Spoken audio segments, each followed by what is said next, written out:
This is Ocean Robbins, and I am so excited that in about 7 minutes we are going to begin day 3 of the Food Revolution Summit.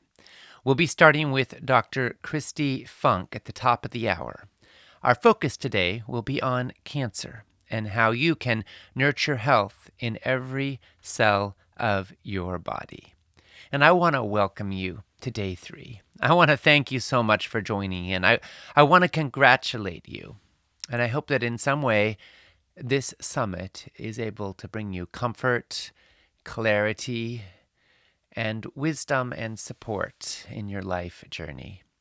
As each speaker has revealed so clearly, the status quo is unacceptable. It's a fast track to Alzheimer's, type 2 diabetes, poor immune health, heart disease, and feeling like crap along the way. But there are incredible breakthroughs that are taking place as we come to understand what's possible when we truly make food into the foundation of health, when we bring our food choices into alignment with our values, when we are informed by the studies and the discoveries of countless human beings who have undertaken the inquiry into how best to fuel the human body. And then when we combine that with our own innate wisdom, our own self-discovery process. You are the only you on this planet. So just because thousands of studies find that a particular thing is good for most people most of the time doesn't mean it's best for you all of the time or right now. But we can learn, we can discover, and we can heal. And that's why we're here. If you just joined us, we'll be starting today's broadcasts in just about 6 minutes from now. Yesterday, we heard some incredibly powerful presentations from Dr. Daniel Amen, Drs. Dean and Aisha Sherzai, and Dr. David Perlmutter.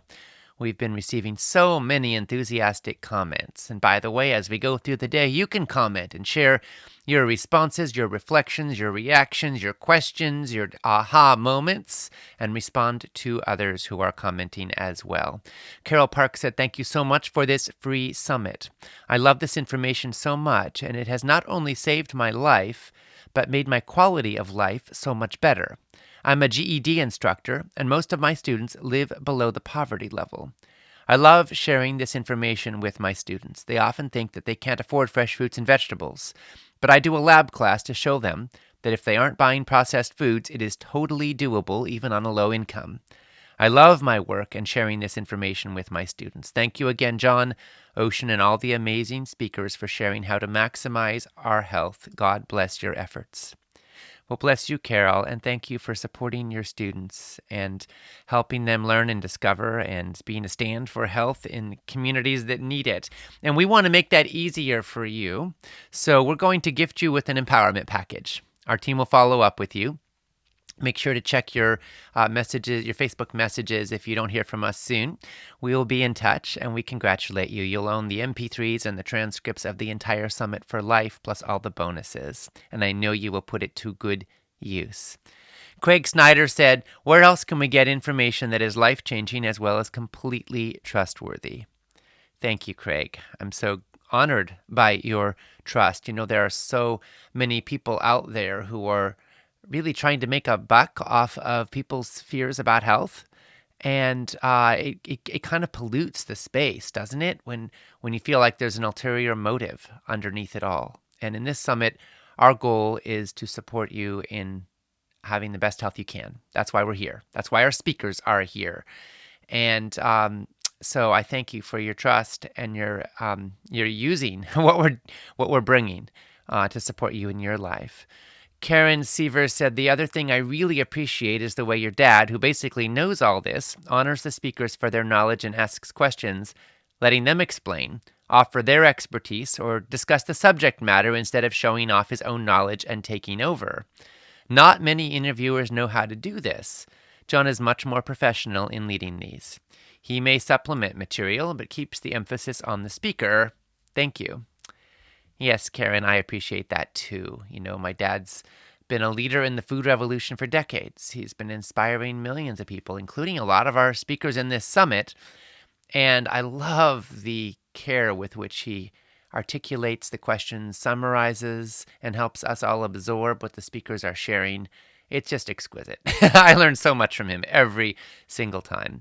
Trisha said, "This is my first Food Revolution Summit. I'm very grateful that it's audio. I purchased the empowerment package and I'm so excited to have it to listen to again and again. Thank you for all you do to educate and inspire us."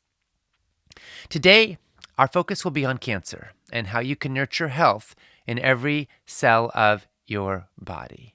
As I've been reading through the thousands of comments that are posted so far in this summit, I've been deeply moved. We are building a community right here and right now, and we're supporting each other in taking back our food, our lives, and our health.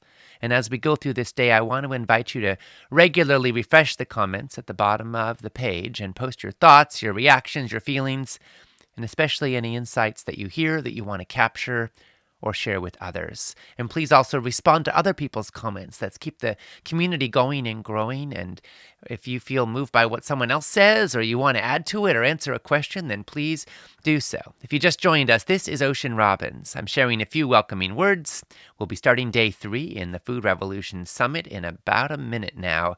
Today's topic is cancer, how you can promote health in every cell. You're going to hear us on the line in a moment here with Dr. Kristi Funk. At the top of the next hour, which is 9 a.m. Pacific Time, noon Eastern, 4 p.m. GMT, you'll hear from Chris Wark. An hour after that, you'll hear from Dr. Joel Furman.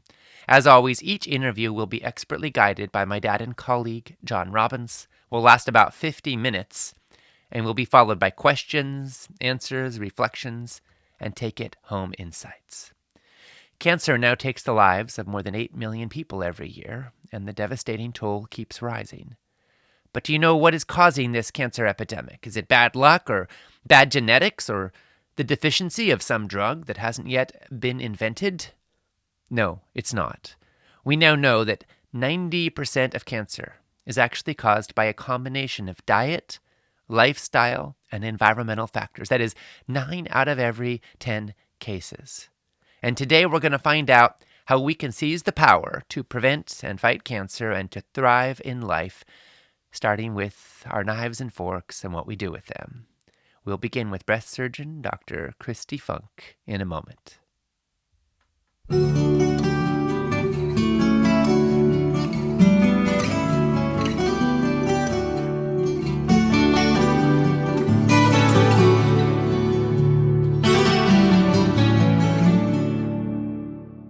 Welcome to the Food Revolution Summit, where we explore how you can heal your body and your world with food. This is Ocean Robbins, and I am joined by my dad and colleague, John Robbins, in welcoming our guest, Dr. Kristi Funk. Kristi Funk, MD, is a board-certified breast cancer surgeon and physician. She's the best-selling author of Breasts, an Owner's Manual. And she is an international keynote speaker, a women's health advocate, and she practices as a surgical breast specialist at the Pink Lotus Breast Center in Los Angeles. She excels as an expert in minimally invasive diagnostic and treatment methods for all types of breast disease. Kristi has helped thousands of women through breast cancer treatment, including well-known celebrities like Angelina Jolie and Sheryl Crow. She hosts the Cancer Kicking Powwow podcast and the Cancer Kicking Summit. Her research and work have led her to become a passionate advocate for a healthy diet and lifestyle to prevent cancer. She wants to keep you healthy, well, and out of the operating room. So now, Kristi, my dad and I are thrilled to have this time with you. And now for this interview, I'm going to hand it over to my dad and colleague, John Robbins. Well, thank you, Ocean, for that introduction. And thank you, Kristi, for being with us once again. Thank you, John and Ocean. It's my privilege. Well, it is ours as well. You know, Kristi, you are certainly one of the most renowned breast cancer surgeons in the world today. But having read your book and having had the privilege of spending time with you, I have the sense that you would probably love nothing better than to put yourself out of a job as a surgeon if you could help women to prevent breast cancer in the first place. So what I want to ask you is, first of all, is that true? And if it is, what has led you to be so focused on prevention when Western medicine so often is not? What a great question. And it's accurate to say that I would love nothing else than to put myself out of business as a breast cancer surgeon and then into business as essentially a very well researched doctor who approaches disease and the maximal risk reduction thereof through dietary and lifestyle interventions that are so actionable. So take it home from this interview and start right now, easy to implement, and have such massive health implications on a cellular level inside your body, which then in turn almost immediately becomes a macro level. When you are healthy, your relationships are healthy. When relationships are healthy, businesses and careers flourish. And it really impacts all of a community and society as a whole, starting with what's on the end of your fork, starting with what activities you decided to participate in, and just as importantly, not participate in. And when you ask why, as a Western trained MD, this is so unusual, it's because throughout all of our medical training, we don't get a peep about what we now term lifestyle medicine. We never heard anything about the power of food. We never heard anything about the health damaging effects of certain foods, right? And then the health thriving effects of others. And we didn't really get much about how our lifestyles, our choices about how to manage things like weight and exercise and alcohol and emotional mindset and environmental toxicities, how important those are in the balance of health versus illness. You know, the educational work you're doing, it really is supremely important. I'm sure the surgery work you do also is. But I want to focus on the educational work because I think it is so important. And because many women today believe that it's family history and it's genetics that determine who gets breast cancer and who doesn't. You've pointed out that that's not really true, that inherited mutations only cause maybe 5 or 10% of all breast cancer cases. I actually remember you telling me that 87% of women who are diagnosed with breast cancer don't have even a single first-degree relative with breast cancer. That's correct.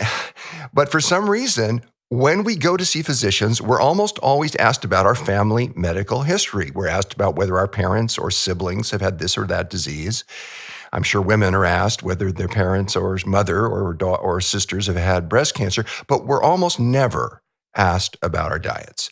And this contributes to the false idea that breast cancer occurs primarily as a result of family history or maybe environmental factors like stress or just fate. I mean, factors that are predominantly outside our direct control. Christy, if a woman exercises regularly, if she doesn't smoke, and instead of eating meat and dairy and processed food, she shifts her diet towards whole food, plant-based eating, what actually happens to her odds of getting breast cancer? Her odds are slashed by a solid 50, if not up to 80 or 90%, just by implementing scientifically, rigorously researched, proven changes to her diet and her lifestyle. So exercising regularly, limiting or eliminating alcohol, and predominantly eating a plant-based diet has everything to do between sickness and health. It's sad to me that there is such an emphasis on inherited genetic mutations. It's important, don't get me wrong, they exist. And literally 5 to 10% of all breast cancer on the planet can be attributed to inherited genetic mutations, things like BRCA or BRCA, CHEK2, PALB2. And a simple spit test, saliva can tell us whether or not you carry one of these gene mutations. But as you pointed out, that I had pointed out, 87% of women diagnosed don't have a single first-degree relative with breast cancer. And get this, 80% of all women diagnosed don't have any relatives, second or third or, and so on generations. So for the vast majority, breast cancer is not a disease determined at the time of your birth by something congenital over which you had no control. It is, in fact, an accumulation of insults to your body.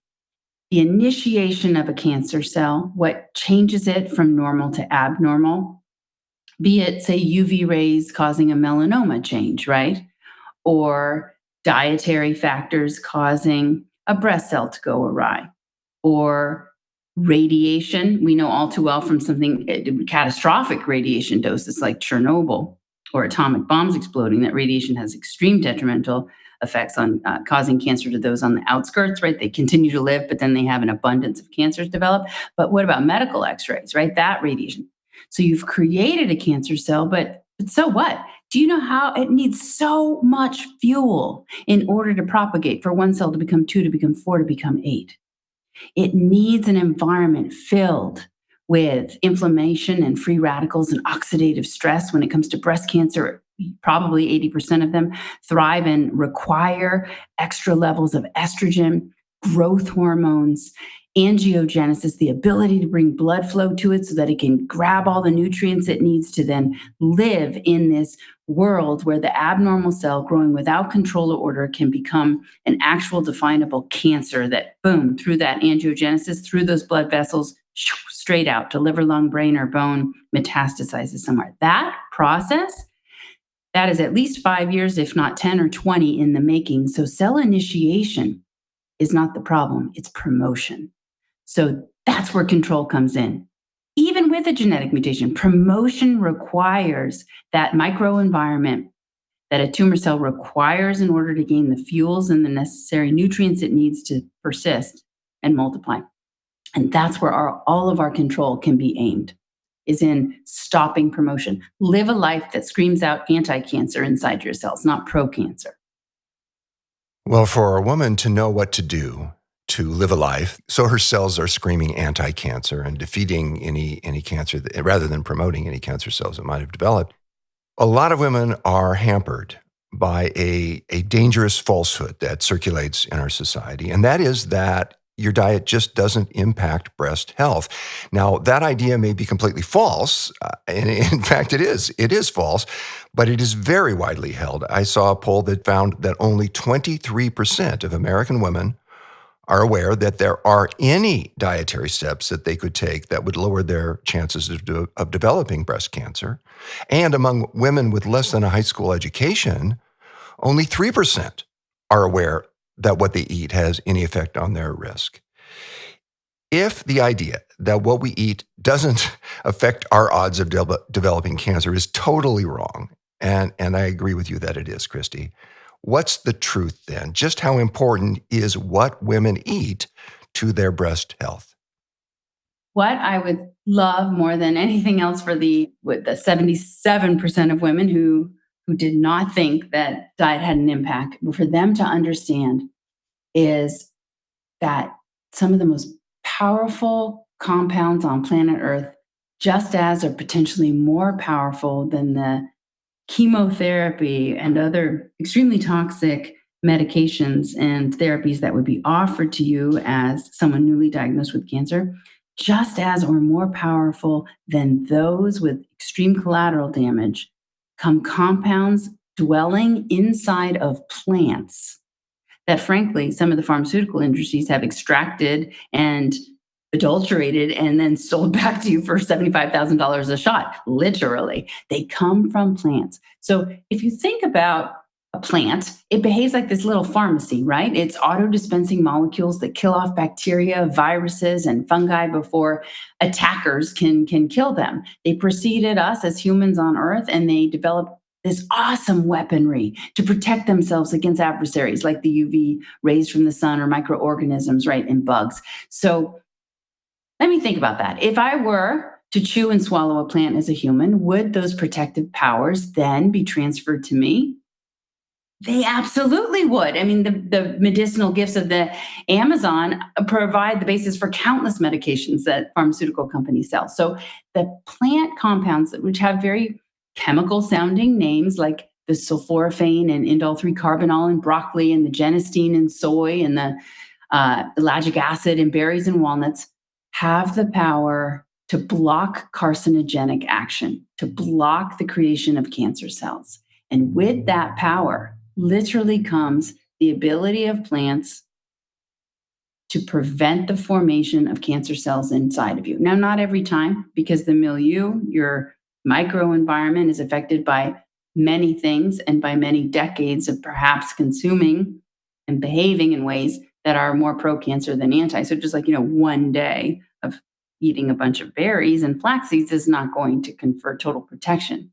What people should really digest and understand is that robust research reveals that these plant-based chemicals, these phytonutrients, exude anti-cancer powers in very tangible, normal word ways. They prevent DNA damage. They repair broken DNA. They destroy harmful cells in your body. They temper the growth rate of cancer cells. They inhibit the new blood supply that comes to tumor cells that we call angiogenesis. And inhibiting it is anti-angiogenesis, which is the power that plants exert. They stimulate your immune system like, hey, wake up, recognize that that cell doesn't belong here. It's damaged, it's deranged, it is not following the orders of the body and needs to be removed. Berries have the ability to create apoptosis inside a cancer cell. Apoptosis is a fancy doctor term for cancer cell suicide. And eating a bunch of berries will release chemicals that get absorbed into your bloodstream, go coursing through your veins, identify, seek out, and destroy cancer cells by making them kill themselves. So plants are so powerful. And when women start to understand that, especially since they are more often than not the ones feeding a family, wow, we can really get into the grassroots of this country where the food is being placed on the table, and that food has the power to heal, the power to slow, stop, and even reverse all of life's major killers. Your patients may follow your advice and adopt an anti-cancer diet, a whole foods plant-based diet, because they've learned that this will dramatically reduce their breast cancer risk. But I'm hearing from you that thinking that their health would improve in other ways may not be on their mind as much, but it will happen. Their risk for many other diseases will be reduced besides cancer. Christy, what are some of the other health benefits that women can expect to experience when they adopt the diet you recommend? Oh my gosh, it's so funny. It's all the stuff there. It's beyond health. It maximally creates this most joyful life where you live the most fruitful, bountiful existence you ever thought possible, because not only will living a whole food plant-based life and then maintaining a healthy weight and minimizing or eliminating alcohol, will it stave off a future breast cancer diagnosis or potential recurrence if you're already a thriver. It literally leads to lower cholesterol, better triglycerides, perfect blood pressure, fewer heart attacks, a leaner body, less diabetes, painless joints, more energy, better sleep, a happier mood, an improved sex life, a sharper mind, less dementia, and then things that all women just love, a few vain benefits, right? You're going to have smoother skin, fewer wrinkles, the emancipation that comes with regular bowel movements from being bloated and gassy. You're going to have cleaner lungs, literally less cancers in every organ of your body. And you will be contributing by behaving this way to a healthier planet. Leaving the planet healthier is the biggest side benefit that I never saw coming. Well, it is the healthiest way to live for ourselves and for the planet and for the animals, the whole web of life, really. The whole fate of the earth in some ways lies on in our hands when we eat, in ways that we sometimes don't see. There's a lot of cultural resistance sometimes to this. There are so many benefits, but there are these levels of intractable resistance. Now, you spoke a moment ago of transitioning yourself and your husband and your children to this way of eating. And I know that you and your family haven't always eaten the way you now do. Your husband, Andy, is a competitive triathlete. You've got 3 kids. Christy, when you and your family shifted your diets, what was that like for all of you? What happened to your family's health? And what happened to Andy's athletic performance? Well, so this was in the midst of writing Breast the Owner's Manual, the book that came out in 2018. This moment, this epiphany, when I did a deep dive into nutritional science, left me, because of my personality, no real choice other than to just like wham, bam, today. If I had been convinced, I had seen the rock solid evidence, and I couldn't convince myself that another way of eating would be healthier than whole food plant-based. Kids came home from school. I ran down the stairs, and with terrific drama and flair, I flung open the refrigerator doors and declared, "Boys, come here. We are going vegan." And they were like, "Yeah, what is vegan?" I don't know if it's the surgeon in me, but it's like, if I know and believe that this is ultimately the absolute best way, why would I do anything less than my best, right? So we went completely in 1 minute, zoom, all the way to whole food plant-based. But transition steps and altering meals to be predominantly that way, and a few completely here and there, are so laudable and will still go a tremendous way toward promoting health and staving off illness. So we transitioned immediately. The boys, I'll be totally transparent here, they were down with it. They got it. We watched What the Health that very night. I wanted them to understand that the perspective from which we were changing, and this is not going to be a pendulum swinging in mom's life, and that I changed back to different way in a month. And they did understand the health effects. And then we watched a few other documentaries so they could understand the environmental effects of eating whole food plant-based versus having a more carnivorous appetite. But they looked at tofu and flicked it off the plate and were like, So I had a little challenge in the beginning. I'm like, ooh, I'm going to become that parent in the news, this doctor whose children are malnourished because of how she feeds them. So they weren't readily accepting much more than rice and beans for a minute there. But I'll tell you, it's not a trick, it's a truth. Your taste bud cells repopulate every 10 days. So I told them, the last time that you tried lentils was 12 days ago. So it's time for another bite, my friend. So they transitioned slowly but steadily. And I would say they're completely fully balanced with their eating now. It's gorgeous to see. And they eat pretty much everything I cook. Andy took a downturn in the first 6 months of going totally whole food plant-based. He couldn't quite, we think, figure out some of the electrolytes, and he felt a little weaker after his next full Ironman race. But he tweaked it. And now, again, being up on 3 years later, he's stronger than ever, faster than ever. So he's beyond his peak of fitness on a whole food plant-based diet. Wow. Setting personal records for himself at a very high level, I might add. Exactly. Yeah. You mentioned tofu, and you were speaking about the fact that your family transitioned to a whole foods plant-based diet as a result of what you were learning really while you were doing the research for your excellent book. There is a lot of controversy surrounding tofu and soy foods, really, mostly due to the compounds in soy that can bind to estrogen receptors. Now, some people take this very seriously, and they are concerned that even moderate amounts of soy could increase the risk of breast cancer or be harmful to women with breast cancer, and especially so if their cancer is estrogen receptor positive.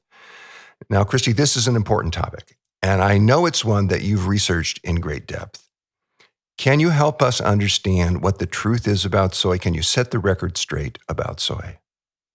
I'd love to. And thank you for asking. So first off, apologies for 19 years of giving you false information about avoiding soy. I was the breast cancer surgeon out there saying, you know what?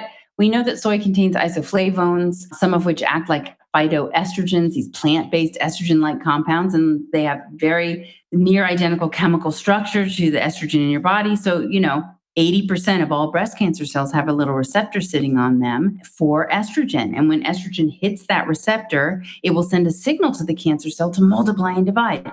Well, we don't know if these plant estrogens are just doing the same thing, filling the receptors. So how much do you like tofu? Spit that miso out of your mouth, right? I was militant about get rid of the soy.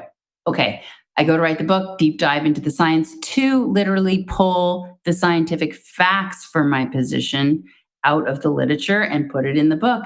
And that's where I realized I was embarrassingly wrong, because in point of fact, and here it is, I'm going to make this simple, understandable, and it will be a massive aha moment for, I hope, the majority of listeners who are still on the fence about soy. You have two receptors in your body for estrogen, alpha and beta. Alpha is attached to the cancer cells, but with 1,600% more affinity, the phytoestrogens in soy products bind to beta receptors. And what that activates is fascinating. Number one, activated beta receptors shut alpha down. So it literally takes away the activity of the cancer receptor. And it goes flying out into your body to your fat cells, where everywhere you have a fat cell, you have an enzyme inside of it called aromatase. busily churning away hormones from your adrenal gland, like androstenedione and testosterone, into estrogen.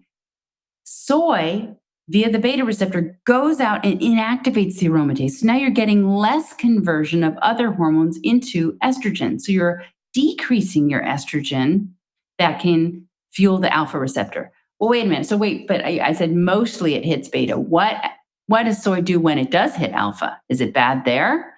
Well, it activates that receptor literally with 1/10 to 1/100th of the capacity of your actual estrogen. So now it's acting like a molecule, some listeners may know, tamoxifen. This is a very commonly used breast cancer anti-estrogen drug that hits a receptor like a car sitting in the parking space you wanted so badly, and it just sits there and blocks it, but it really doesn't have much downstream activity. So soy is not only safe to consume, it's beneficial to consume. But before 2009, the literature had never reported any good longitudinal studies looking at the health effects of soy consumption in cancer patients. So, okay, we know it's safe for women to take, and it actually can decrease breast cancer risk. There was a really large study that looked at over 73,000 Chinese women that concluded that consuming soy protected it against breast cancer by the tune of 58% reduction. So that was a big help to reduce risk study that was very robust with 73,000. But what if you already had it? We weren't sure until 2009, and then the LACE study came out, the Life After Cancer Epidemiology Study, followed almost 2,000 multi-ethnic survivors, so not just those of Asian descent. And they were literally on tamoxifen. And they then divided out those who had the most versus least tofu and soy milk products in their diets. And those consuming soy had a 60% reduction in breast cancer recurrence compared to women with low soy amounts. And furthermore, they had 29% less death from breast cancer. Then the largest study about soy to date in breast cancer patients came out a couple years later. It followed 6,200 multi-ethnic women from the United States and Canada for over 9 years. And again, those consuming soy, and this was hardly any, this was a half to one serving a week. I counsel people to have 2 to 3 servings a day of soy products, but this was just a half serving, 21% decrease in all-cause mortality, that's death, and a 51% drop in estrogen negative cancers, and a 32% drop in estrogen driven cancers. So, and there are about 5 more studies that keep pounding the same point over and over. So it's very, very safe phytonutrient to consume. And I advise people to consume 2 to 3 servings every single day. When I talk about soy products, I do want people making sure it's all non-GMO. 100% organic even goes a step above, but non-GMO is important. And it's not hard to find, and it's not expensive. I mean, an organic package of tofu is like $1.99. So this is very reasonably priced, highly complete protein, by the way, has all of the essential amino acids. It's just a really healthful food that is sadly lacking from too many people's diets because of misinformation. You referred a moment ago to what is called the Shanghai Women's Health Study. This is the study that followed about 73,000 Chinese women, and they followed them for about 7 years. It's considered to be the largest and most detailed study of soy and breast cancer risk in a population with high soy consumption ever undertaken. So if we want to know what's the effect of high soy consumption on breast cancer risk, this is the study. This is the definitive study. And in this study, as you alluded to, women who ate the most soy had a 58% lower risk of premenopausal breast cancer compared with those who ate the lowest amounts of soy. So I think this completely corroborates what you're saying about soy and breast cancer. And yet, prior to doing the research that led to your book, as you've said, you had a different idea. It wasn't based in science, but it led you to actually counsel your patients in accord with that idea. Mm-hmm. What has happened in our culture such that even a very knowledgeable, informed, and caring doctor could have been as misled, in this case about soy, as you were? Unfortunately, I think a lot of doctors stick with some passing comment that a revered attending doctor may have told them when they were passing through their medical school or residency days. And that's it. That's where the research and the curiosity stopped. Another mistake that we doctors and all people can make is to know just a little bit and to buy it hook, line, and sinker. For example, if you look back, it's the earlier soy studies that were published. There's some in petri dishes, there's some in mice. They would put grafted breast cancers onto mice and feed them soy, and 10% of the cancers would grow. Well, I had heard about that study and I thought to myself, well, my patients may be in the 10%. How much, they can't have soy because it might make their cancer grow. But it turns out that mice and women don't always behave the same way and have the same reactions to food when they have a breast cancer. So this particular example is one where we don't behave like mice. And soy never makes a breast cancer grow inside of a human being. And that goes for our male listeners. When they worry, I don't want to get man boobs, which I call gynecomastia, right? Or there are some, they worry about infertility. It's quite the opposite. Those men who consume a reasonable 2 to 3 servings a day actually have an increase in fertility. There's been no evidence. These are case reports, okay? I'm into science. I'm into big numbers, not some wow factor of a man who drank a gallon of soy a day and can fit into a B-cup bra now. Well, I read your books and I loved it so much.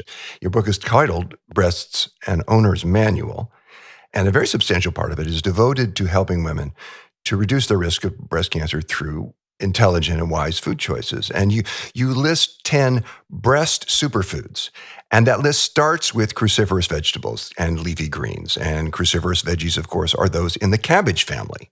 And this includes broccoli and kale and collards and arugula and mustard greens and bok choy and others. And one of the reasons these particular veggies are so protective against cancer is the isothiocyanates they contain. And the superstar of all the isothiocyanates is a substance you mentioned a few minutes ago, sulforaphane. Mm-hmm. Christy, what do people need to know about sulforaphane and about the anti-cancer power of the veggies, all of the veggies in the cabbage family? Oh, so in the cabbage family, this is such a nice little take-home point for people to know. When you chew these foods, it is imperative, in order to get all the most bang from your brock, as I say, is to eat them raw or lightly steamed. Now, you don't have to eat every bit completely raw. Let me tell you the reasoning behind it and then the workaround. When you break down the cell walls of the cruciferous vegetable family foods, you are going to release an enzyme called myrosinase, which is required to transform that chemical that you mentioned, isothiocyanate, into the one that I love called sulforaphane. You need the chemical. The chemical is destroyed by heat. So whenever you deliciously roast your broccoli, boom, you lose the myrosinase and you can't make sulforaphane. So why do you care? Sulforaphanes are amazing. They display insane talent at seeking out and destroying breast cancer cells, right? The whole apoptosis thing and annihilating cancers. And by the way, broccoli sprouts contain 100 times the sulforaphane component of broccoli, but broccoli is still amazing. So what you do is you cook your broccoli however you might want. If you're just like, roasted broccoli is the bomb, but sprinkle some raw chopped broccoli on top, or mustard seed. You can take mustard powder. It has myrosinase, and you can just do literally a pinch. And studies showed that was enough myrosinase. Or mix in some raw arugula or something with your cooked food so that you can get all of the benefits from those powerful sulforaphanes. The same story is true with different fancy words of the allium family, right? So we've got their onions and scallions and all of the garlics, leeks, shallots, right? Those guys. Chives, you want to crush them or chop them, but they also have to be fresh to unleash their anti-proliferative and antioxidant protection. This phytochemical allicin also gets destroyed by heat, but there you go. So now you can use your workaround there. If you like to saute or cook your onions, then just chop up some raw ones and add them into the final mix, or puree them. If you puree them, you lyse the cells, and you don't cook, heat destroy the cells. So you get that compound released. Alienase is the name of that one. Well, the onion family and the cabbage family are both fabulous anti-cancer families of foods. And they bestow so many other benefits to us, as well as being anti-cancer, that I think they belong in everybody's diet.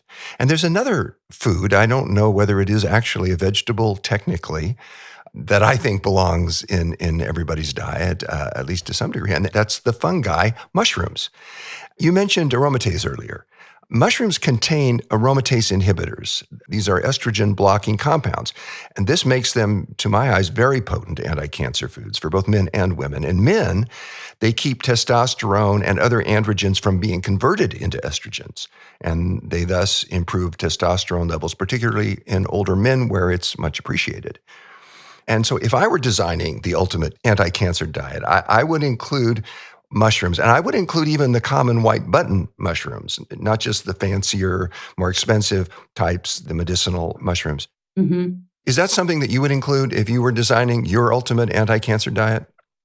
I absolutely would. And that little white button carries the highest estrogen blocking ability of all the mushrooms. It literally Isn't that amazing? outcompetes, the portobello and chanterelle, or those medicinal mushrooms that you mentioned, like reishi and turkey tail, shiitake.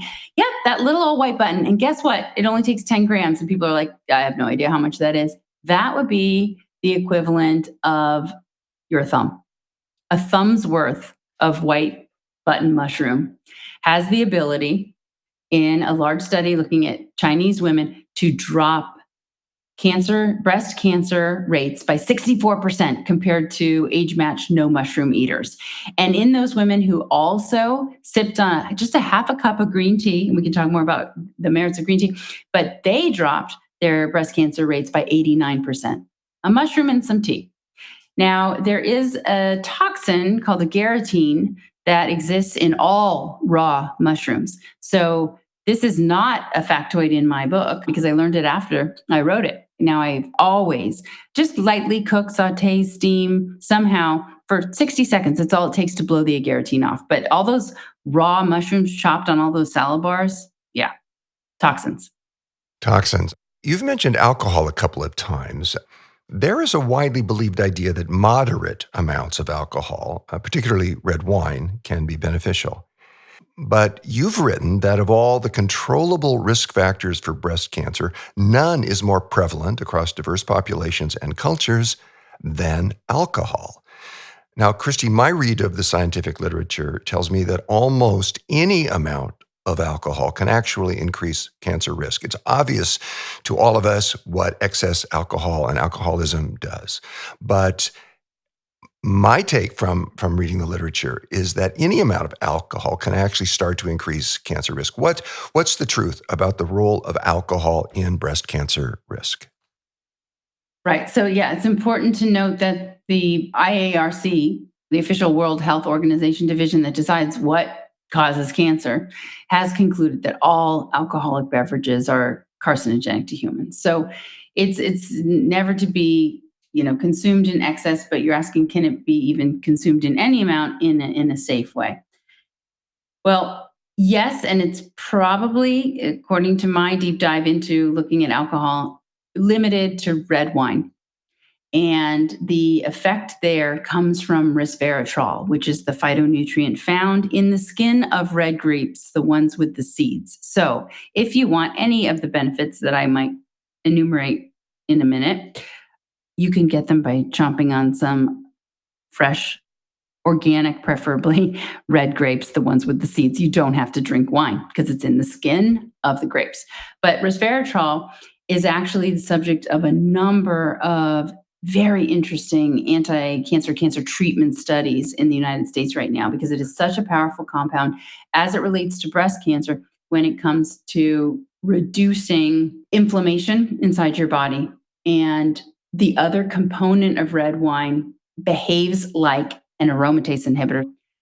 There was one study that looked at all cancers, mouth, esophagus, liver, colon, breast, and all-cause mortality.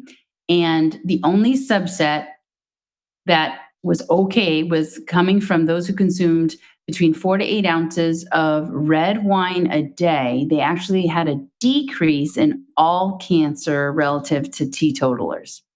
And every other alcohol made their outcomes worse. So it might be okay especially on a special occasion, to enjoy a glass of red wine now and again. There's a whole host of reasons why alcohol leads to illness and a number of cancers, but red wine might be the one exception. I'd like to ask you about coffee and cancer. It appears to me that drinking a number of cups of coffee a day can actually reduce the risk of breast cancer, as well as other forms of cancer. But that benefit may be only true about lean women. Paradoxically, and for some reason that I don't fully understand, drinking the same amount of coffee seems to increase the risk of breast cancer in obese women. Christy, can you shed some light on this topic and also talk about green tea as well as coffee? Yeah, great. So it's so interesting about coffee that it does have some benefits. It can cause breast pain and breast cysts and breast swelling and exacerbate the breast effects of PMS. So if you notice that association, don't fret. It's not your breast whispering at you or maybe screaming at you that they don't like coffee because they're making a cancerous change. That's not happening. But if your breasts are affected by coffee in that way with pain and swelling, you probably should switch to decaf or stop coffee. But there are some coffee-induced benefits. For example, there's one study that looks at 5 cups a day, and it achieved a 59% reduction in estrogen-negative cancers. So we've been talking a lot, especially in the soy conversation, about how 80% of cancers are fed and fueled by estrogen, which conversely means 20% could care less about estrogen. They're estrogen negative. And we don't really understand those as well. They're definitely much more aggressive, harder to treat, have a worse survival rate. Triple negative cancer actually has the worst survival rate, second to inflammatory breast cancer. So it's pretty striking and awesome to think that 5 cups of coffee can drop estrogen negative cancer formation by 59%. In the BRCA gene mutation carriers, there was a study that looked at high coffee consumption. This was now 6 cups a day, but they had a 69% drop in cancer, which is amazing because you're talking about a mutation that you would think a woman would be kind of at the mercy of those DNA breaks and the inability to repair them, which is what happens when you have a BRCA mutation. So we think that the benefits of coffee come from the compound called methylxanthine. They might interfere with the causation of cancer somehow, but here's where that ironic twist comes in with those who are overweight or obese. So being overweight or obese in adolescence and young adulthood confers a protective effect against breast cancer, but only premenopausal breast cancer, which you should realize 20% of all breast cancer happens before age 50, 80% after 50. So the vast majority of your risk is after 50, and it's no good to be overweight at that time because you're producing too much estrogen and fueling cancers. So all that to say, it's probably not a good strategy to purposely be an obese adolescent, all in the name of breast cancer prevention. But something odd happens when you're overweight and premenopausal that it protects against cancer. And we don't really understand it, but we think it has some sort of interaction with the ovary and its production. And that interaction with the ovary is negated. The helpful interaction is negated by the methylxanthines in coffee. So that's the best we can do to try to understand why drinking coffee in overweight and obese women leads to an increase in cancer.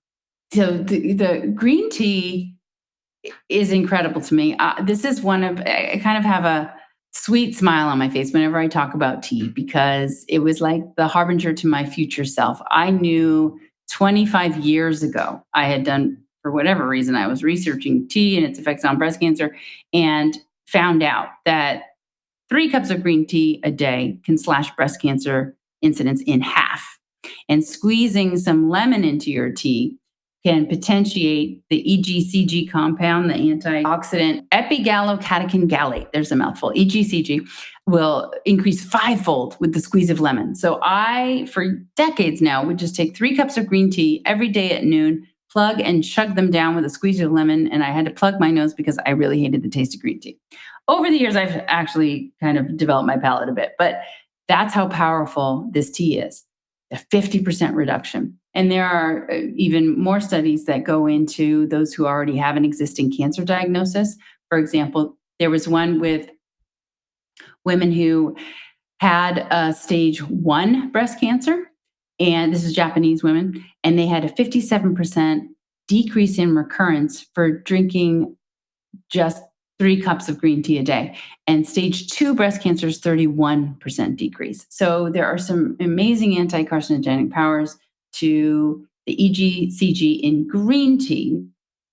As I hear you talk about the wonders and the anti-cancer powers of the cabbage and onion family, of berries and mushrooms, even the common, and maybe especially the common button mushroom, and green tea, I hear the underlying theme that every woman has the power to reduce her breast cancer risk significantly, majorly, in achievable ways, in dramatic ways, and that this is all backed up by rigorous scientific research. So, Christy, this strikes me as very important information to have, and I'm glad you're speaking about it. I'm glad that you're bringing it to our audience. And yet, I don't think anybody wants to make cancer patients feel guilty for somehow having caused their disease. You've written that most of your patients who heed your advice feel empowered. They feel relieved. They appreciate knowing what they can do. But what I want to ask you is, when you're treating a woman who has breast cancer, how do you help her to understand the power of her food and lifestyle choices without making her feel guilty for whatever choices she may have made in the past?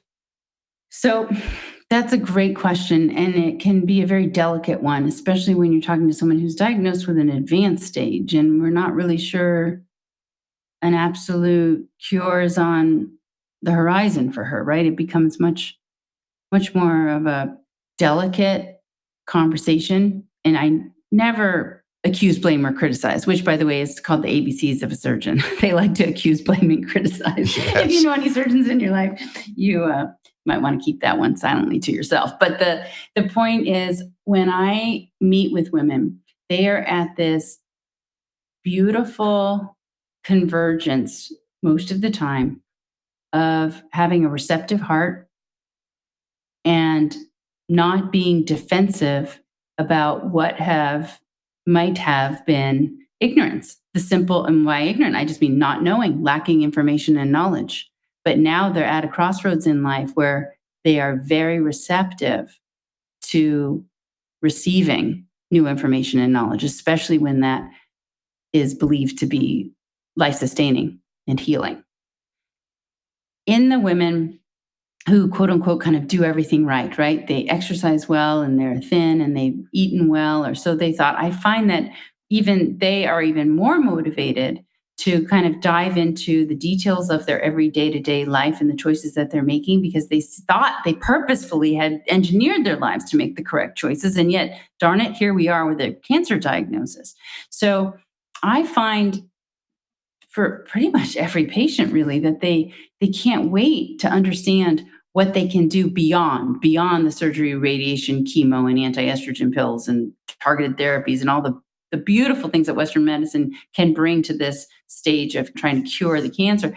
But it all has collateral damage, and it all has a finite period of time in which you're taking it, right? What happens when it's all done? And then you're just, boop, cut loose. Like, okay, most doctors are going to tell you when you're done with your Western journey, oh, you did everything right. You did everything you were supposed to do. Don't you worry about a thing. You go back to your life and just live.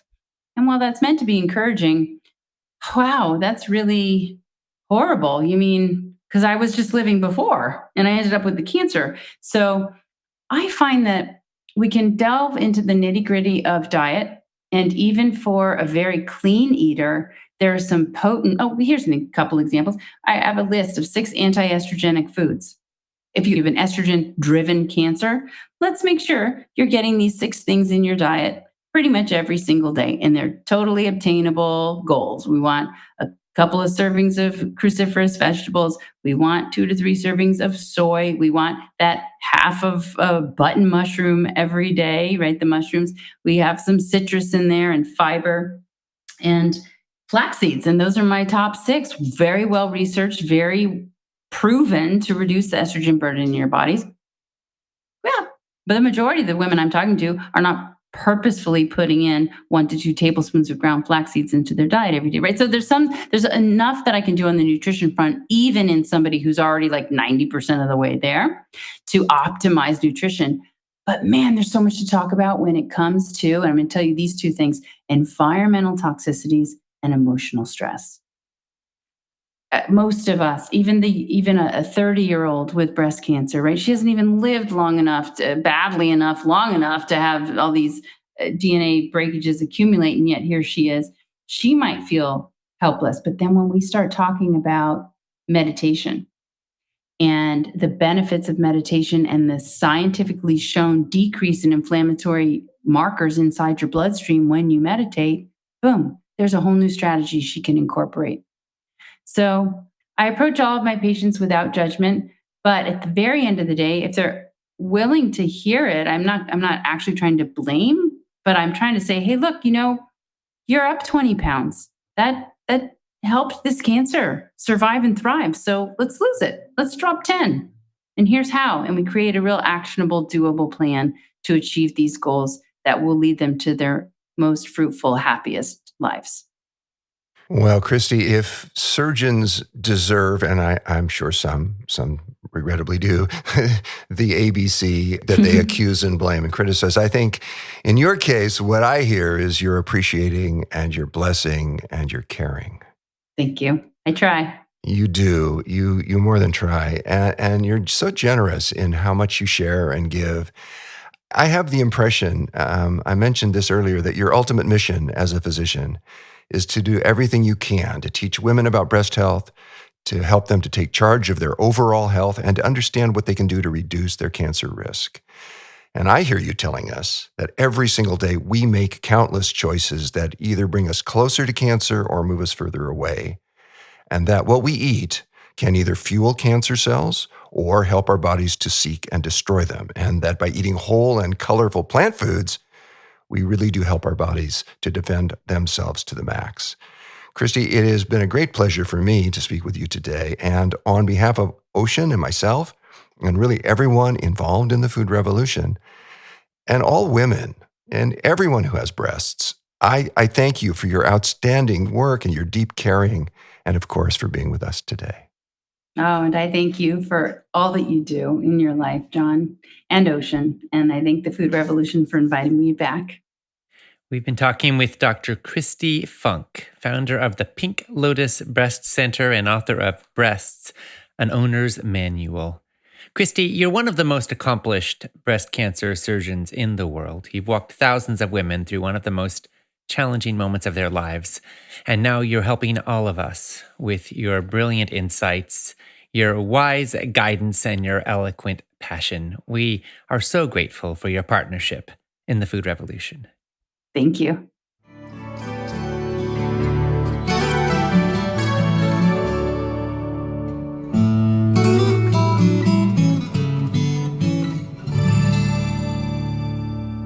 Thank you so much to Dr. Christy Funk and to my dad and colleague John Robbins for that fascinating, information-packed conversation.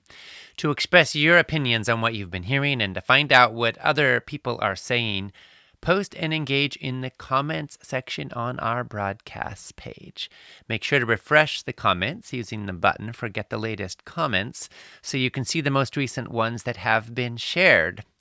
And feel, as you look at all of the thousands of comments that are coming in, feel the power of this community, of this emergence, of this convergence of people coming together and sharing and engaging and participating from all over the planet.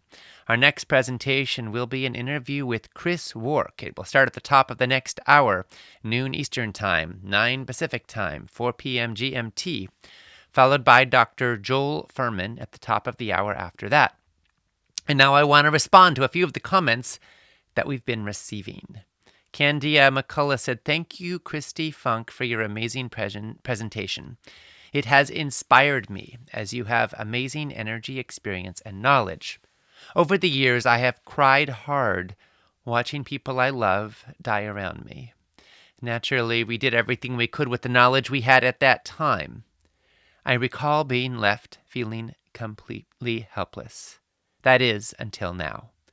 Thank you so much for empowering us to help our loved ones live life better. The steps you have given us today are very easy fixes to help us to avoid the devastating effects to patients, families, and friends too. Very uplifting." Candia, thank you so much for sharing. And, when you talked about how you've cried hard watching people you love die, I felt that. And I'm sure most all of us can relate to that. We all have lost loved ones. And some of us may be wondering right now whether some of those losses might have been preventable with some of the information that we're learning here. This is deep stuff, and it's real stuff, and real lives are on the line, including, in some cases, our own lives and the lives of our loved ones. So I thank you for your attention. I thank you for your caring, and I'm so glad that you are replacing some of that helplessness with a sense of empowerment and possibility. Rachel Fenstermacher said, I am familiar with most of the speakers as I've been following them for years. I am excited to discover a new one for me. Thank you, Dr. Funk, for your informative and encouraging info, especially as you are a female advocate working to provide support and information on our behalf. So glad and appreciate to gain your knowledge today. Thank you, Rachel. Yes, I think Christy is such an inspiration. Catherine said, I'm so excited for today's interviews. Last month, I celebrated 5 years of no evidence of disease from stage 3 breast cancer. Nearly 2 years ago, I started my holistic health coach business, focusing on helping those affected by cancer. I'm a huge fan of Dr. Christy Funk and feel in line with her research and beliefs. I'm really happy she's part of the summit again this year. Thank you, John and Ocean, for another great summit.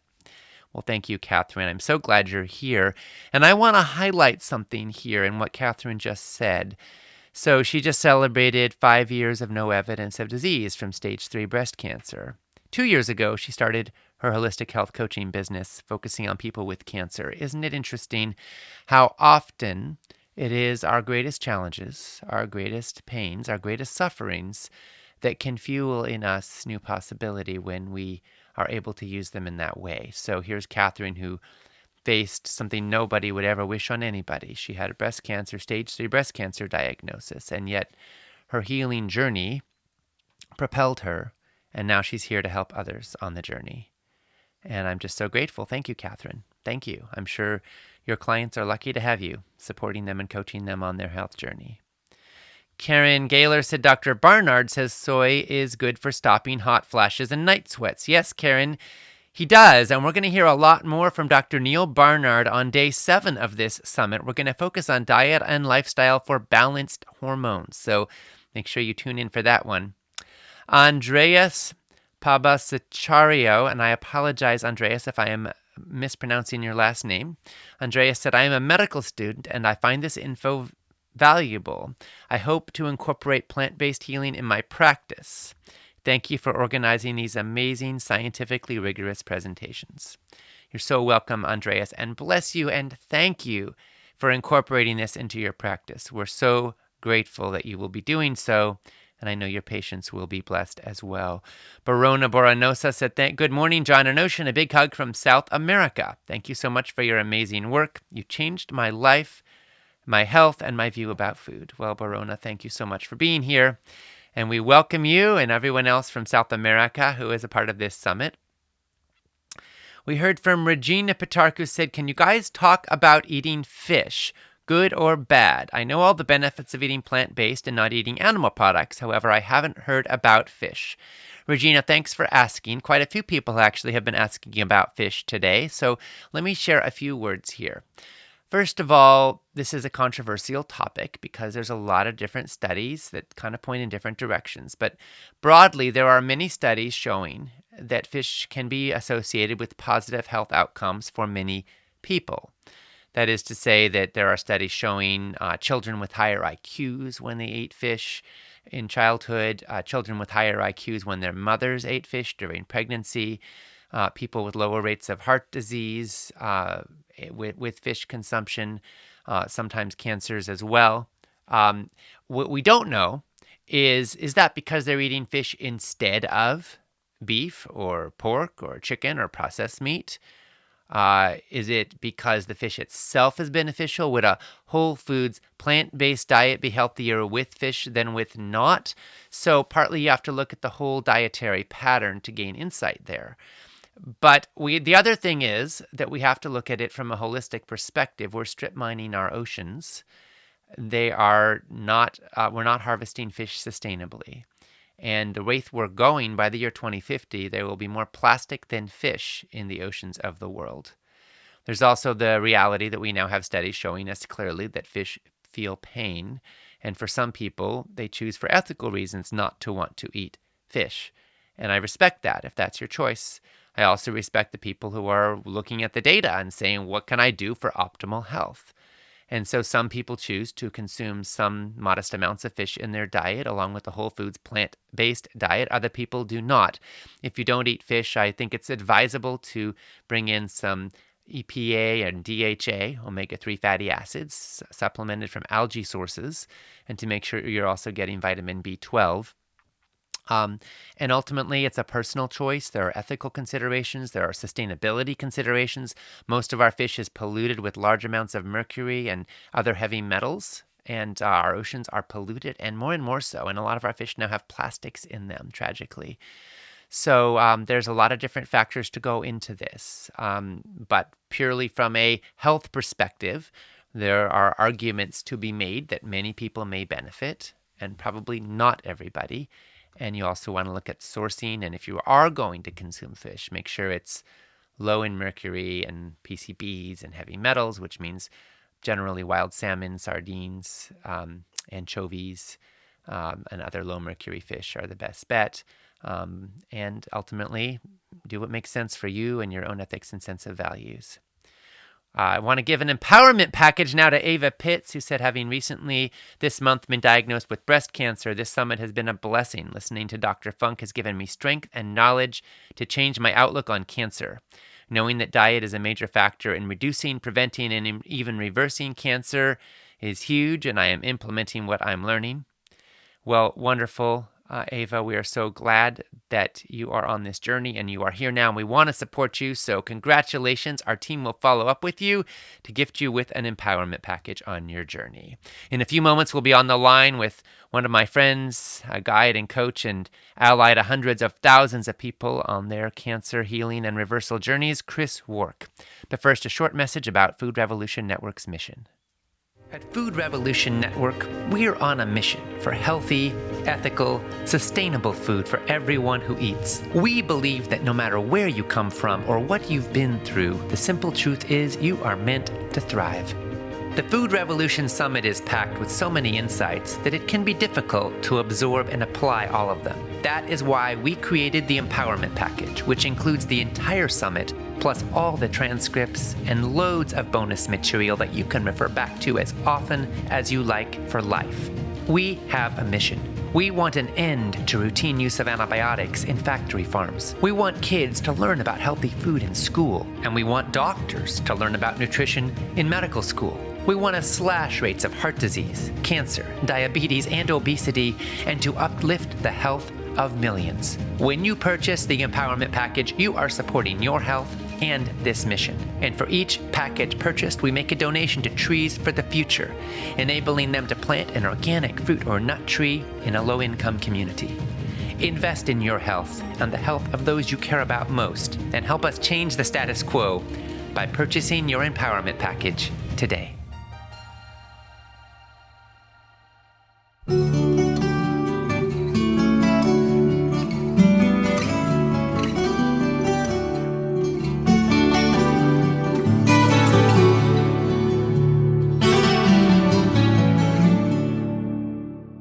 Welcome to the Food Revolution Summit, where we explore how you can heal your body and your world with food.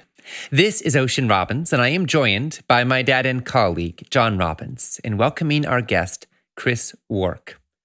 Chris is a global health and wellness leader and author of the international bestseller, Chris Beat Cancer, a comprehensive plan for healing naturally. In 2003, at the age of 26, Chris was diagnosed with stage 3 colon cancer. After surgery, he used plant-based nutrition and natural therapies to heal. Today, he reaches millions of people through speaking and through his wildly popular website, chrisbeatcancer.com. His mission is to inspire people to take control of their health and show them simple diet and lifestyle changes that can have a huge impact towards cancer prevention and survival. So now, Chris, we're so grateful for your work and for this time with you. And now for the interview, I'm going to hand it over to my dad and colleague, John Robbins. Well, thank you, Ocean, for that introduction. And thank you, Chris, for being with us once again. It is my pleasure. I have great, deep affection for both of you. I just think you're both so terrific and amazing, and I'm proud to be on the same team and proud to be on the summit again. I just love talking to you both. Love what you're doing, and it's always fun. It is always fun, and it's humbling to hear you say that. I'm very proud of what you have been accomplishing. You're reaching ever more and more people with a beautiful message. And the work you're doing it's grown out of your own journey with cancer. Your personal story has inspired a huge number of people. Can you begin our interview by telling our listeners briefly what happened to you and why you decided to go public and tell people about it? Yes, I'd love to. And my story is like a lot of stories in that my pain became my purpose, and my mess became my message. And I think a lot of people who are devoting their life to helping others and serving others in some way are doing it because of a unique or very difficult challenge that they had to live through.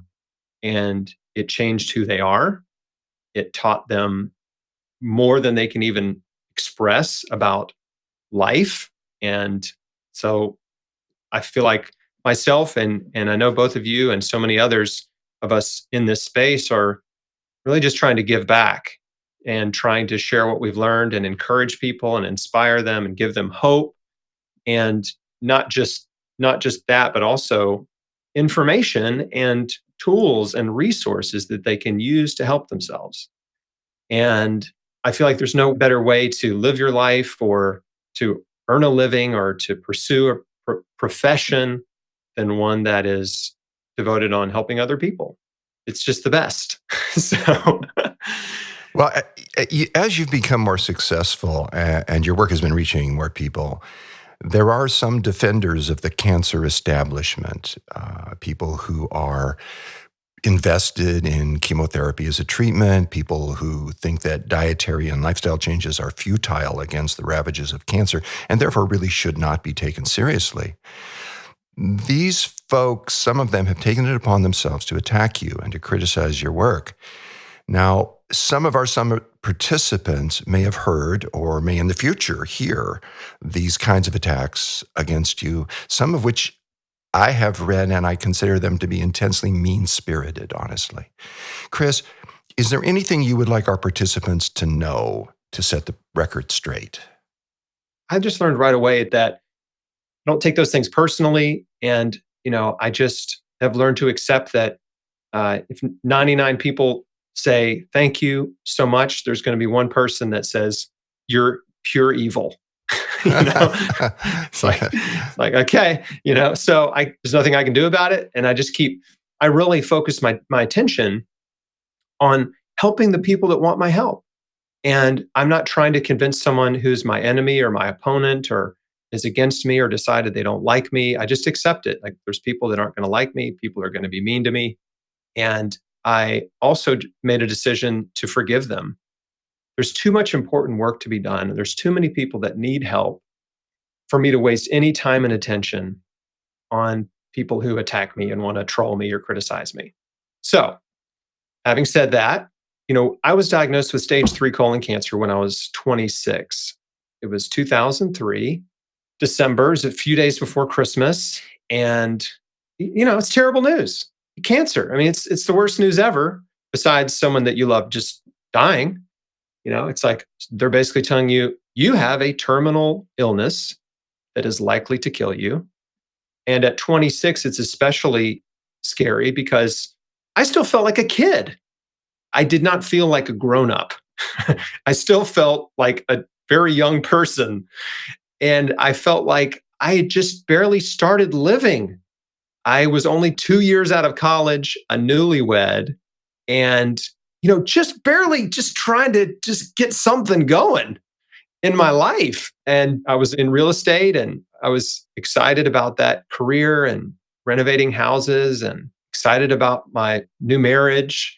And I was playing a lot of music and writing songs and playing shows. And, things were just great. I was really ambitious and really excited about my life. And then I started having abdominal pain. And for about 6 months, it would kind of come and go. And finally, it got really bad. And I got referred to a gastroenterologist and they did a colonoscopy. And there was a tumor, golf ball sized tumor in my colon. That's the large intestine. For anyone that doesn't know, that the colon is also a body part in addition to a punctuation mark. And they said, look, we got to get you into surgery right away and get this thing out before it spreads and kills you. They biopsied it. It was confirmed cancer. And so at that moment, with the cancer diagnosis, everything goes into slow motion. And it's like when a loved one dies, your whole world stops, except the rest of the world keeps going. You know what I mean? Everybody's in their cars, driving places, doing things, just like living their life. And your life is like in shambles, burying a loved one. Well, it's the same thing with cancer. And so everything came to a grinding halt. All my ambition and hopes and dreams and all that just kind of like went out the window. And now the conversation is like, how much time do I have left? Is this going to kill me? Like, what is my future going to be? The future I was working toward evaporated essentially. So that's really tough. It's really scary. And it's scary at any age. But, if you're 80 or 90 and you get cancer, it's like, well, okay, you lived a long life and it's not as scary. So I had surgery on December 30th. They took out a third of my large intestine. When I woke up, they said, it's worse than we thought. It spread to your lymph nodes. We took everything we could see, but you're going to need 9 to 12 months of chemotherapy, because they knew that, cancer cells are microscopic. You can have millions and millions of cancer cells in a tiny, tiny little spot, or you can have millions of cancer cells circulating in your blood that are virtually undetectable. What we also know is that cancer cells start leaving a primary tumor site before it's even big enough to detect. So before a tiny little cancerous lesion is big enough to detect, cancer cells have already started leaving and circulating in your blood and your lymphatic system and looking for new places to set up shop and form new tumors. Fortunately, a tiny fraction of a percent of those cancer cells ever do form a new tumor somewhere else, because your immune system usually mops them up. That's what it's designed to do. So it's important to make this point that your immune system is the most powerful weapon you have against cancer forming in your body, against cancer spreading and to other organs and killing you. And so your immune system is key to prevention and healing and survival. But this is not a conversation that I ever had with a doctor. So I wake up, like I said, they told me it was worse than they thought. I needed 9 to 12 months of chemotherapy. And this is the food revolution. So like the part of my story, my story really starts out with a food story, because the first meal that I was served in the hospital as a cancer patient, the first meal after they took out a third of my large intestine and sewed it back together, right? And the whole point is like, okay, you need to eat and then you need to have a normal poop. So we know that there's no problem with the surgery. So the first thing they gave me to eat was a sloppy Joe. Oh my. That's about the lowest of the lowest. It is the lowest of the low, right? Nobody likes them. This is cafeteria food for military personnel, maybe some high school or elementary school lunchrooms, definitely in prison. You're going to get a sloppy Joe, probably at least once a week. Okay. And apparently in a hospital if you're just recovering from a colon surgery. Surprise. Yeah. Surprise. And I believe me, I was just as shocked when they brought it. I was like, gross. Like, really? This is the best you got? Not to mention that we know now that, red meat, which I'm assuming was what the sloppy Joe was made out of, is a group 2 human carcinogen. It's multiple studies have linked it to colon cancer. Processed meat, that's bacon, hot dogs, ham, deli meats, sausages, a lot of the other stuff that they're serving in hospitals for breakfast every day are a group 1 human carcinogen known to cause cancer with the same level of evidence as cigarettes and formaldehyde and asbestos. So we have a food problem in the Western world. Food is causing most of our diseases. Most cancers are caused by our diet. So again, this is more information I did not learn from my doctor. Okay. So you just got to imagine 26-year-old Chris, who knows nothing about nutrition or cancer or medicine or health or anything, sitting there in a hospital room, just like a typical cancer patient, just nodding at whatever the doctor says I need to do. So the other thing that happened is on the day they told me I could go home, my surgeon came in to check on me. And we're having a conversation, and I said, "Hey, is there any food I need to avoid?" Because in the back of my mind, I'm thinking like, okay, they just cut me open, they cut my digestive tract, cut a section out of it and sewed it back together. Like, I don't want to eat the wrong thing and like screw it up, right? Like, is hot sauce okay or not? And he said, "No, just don't lift anything heavier than a beer." I was like, okay, and that was it. That was all the dietary advice I got from my abdominal surgeon. Did you eat the sloppy Joe? I did. Yeah, definitely. I mean, look, I was hungry because I hadn't eaten in about 2 days because I had to fast the day before surgery. And then I was like out for almost a whole day. Yeah. And yeah, I ate it for sure. I was hungry. So I get home from surgery and I'm just thinking about my life, and I prayed and I just said, "God, I don't know what to do." Like, chemotherapy didn't feel like the right choice for me. I mean, I knew in my core how fragile and weak and physically vulnerable I was. And I mean, I was somewhere under 140 pounds, 6'2", practically emaciated from being sick and in the hospital and stuff. And I'm just like, there's no way. Like this, I can't do this right now. My body can't handle it. So I just said, "God, I'd like help. I don't know what to do. If there's another way besides chemo, please show me. I don't know. I'm lost. This doesn't feel right. I don't have peace about it." And I got a book in the mail written by, an old guy named George Malkmus. And George had had colon cancer 30 years before me and didn't have surgery or chemo or anything. He adopted a raw diet, started juicing. And within about a year, his tumor was gone. His body healed it. And so I read his story and I was like, oh my gosh, like, okay, like this makes sense. I believe the body can heal. I believe the body created this problem and the body can heal it. I had the wake up moment, the light bulb where I was like, oh, the reason so many of us are getting cancer, heart disease, and diabetes is largely because of the food we're eating. Like, whoa, okay, this is a bigger deal than I thought. And then it started to make sense to me. And so overnight, I converted to a raw diet, plant-based, 100%, all raw, and went out and bought a juicer and a giant 25-pound bag of carrots.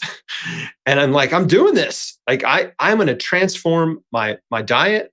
I'm going to transform my body. I'm going to overdose on nutrition. This is my plan. The worst that can happen is it doesn't help me, right? But this is not going to hurt me in any way. And when I was looking at chemotherapy, I was thinking, well, this is definitely going to hurt, right? I'm going to suffer. There's going to be a lot of damage to my body.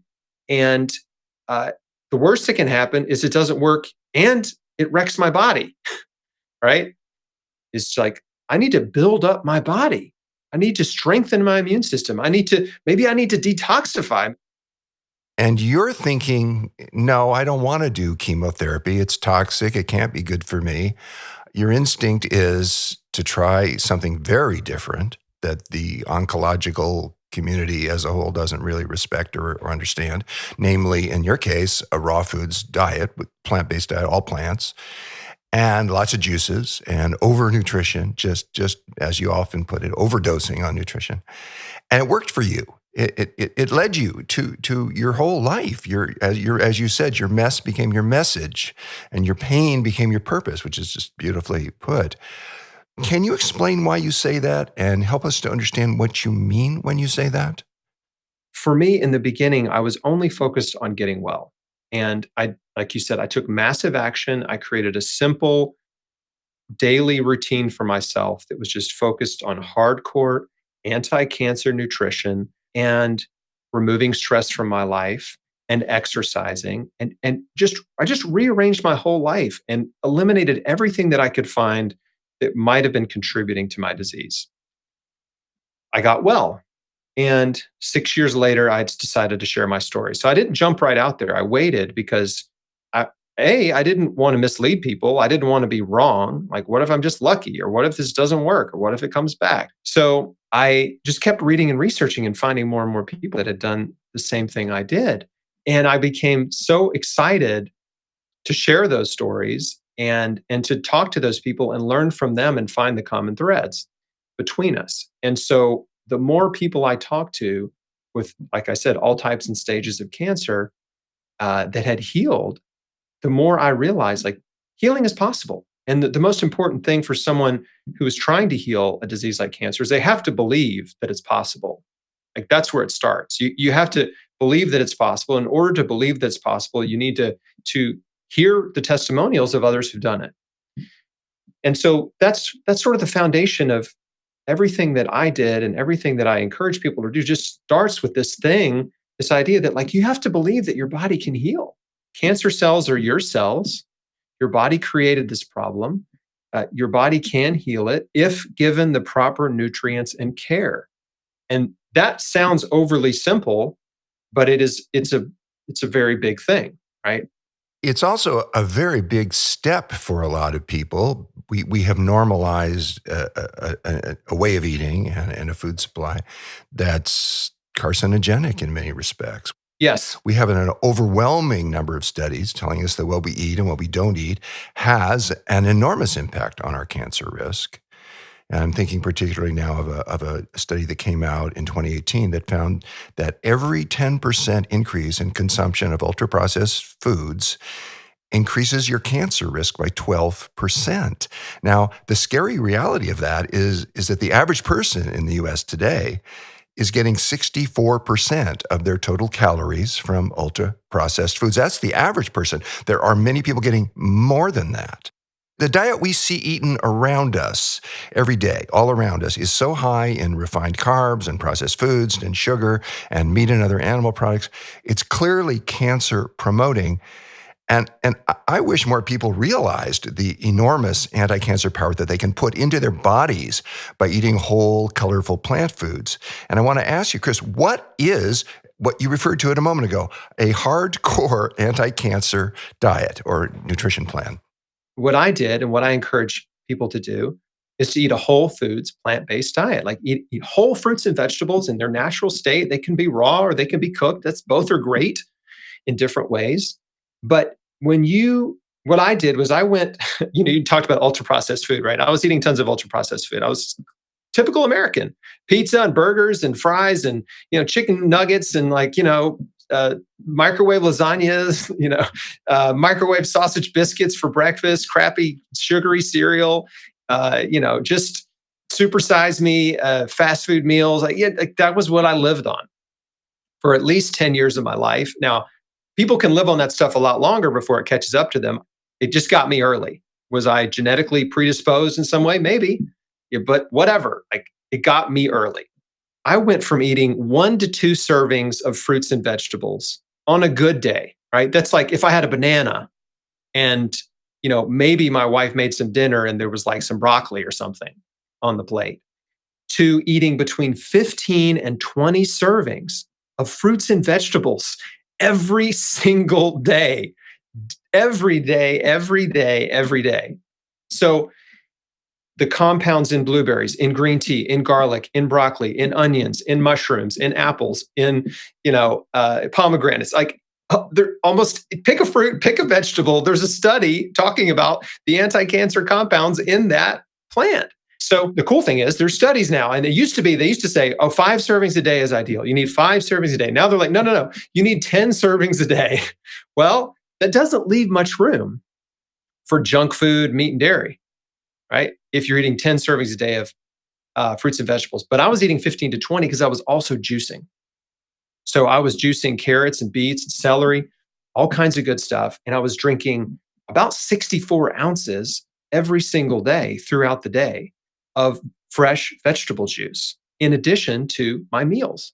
Like I said, I was trying to overdose on nutrition. I was just trying to pump as much stuff into my body as I could. And I kind of, it was kind of like, look, I'm pretty confident that none of this will hurt me, right? I don't think you can die from too much carrot juice.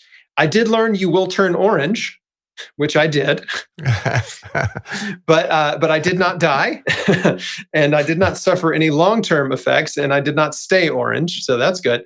But no, I was visibly orange. Everyone who knows me, knew me at that time, noticed. I mean, it was funny, it was comical, but I just wanted to give my body an abundance, like to treat it in a way that I'd never done before. And I just thought, you know what? I'm going to give it an abundance of nutrition, and I'll let my body use what it needs. And, I'll pee out the rest. It's fine. But I don't want to be deficient in any aspect. What we know now is that a diet that's centered around fruits and vegetables is the most protective. Even though I didn't do chemo, I've never told anyone don't do chemo. I talk about the cancer industry very candidly in my book.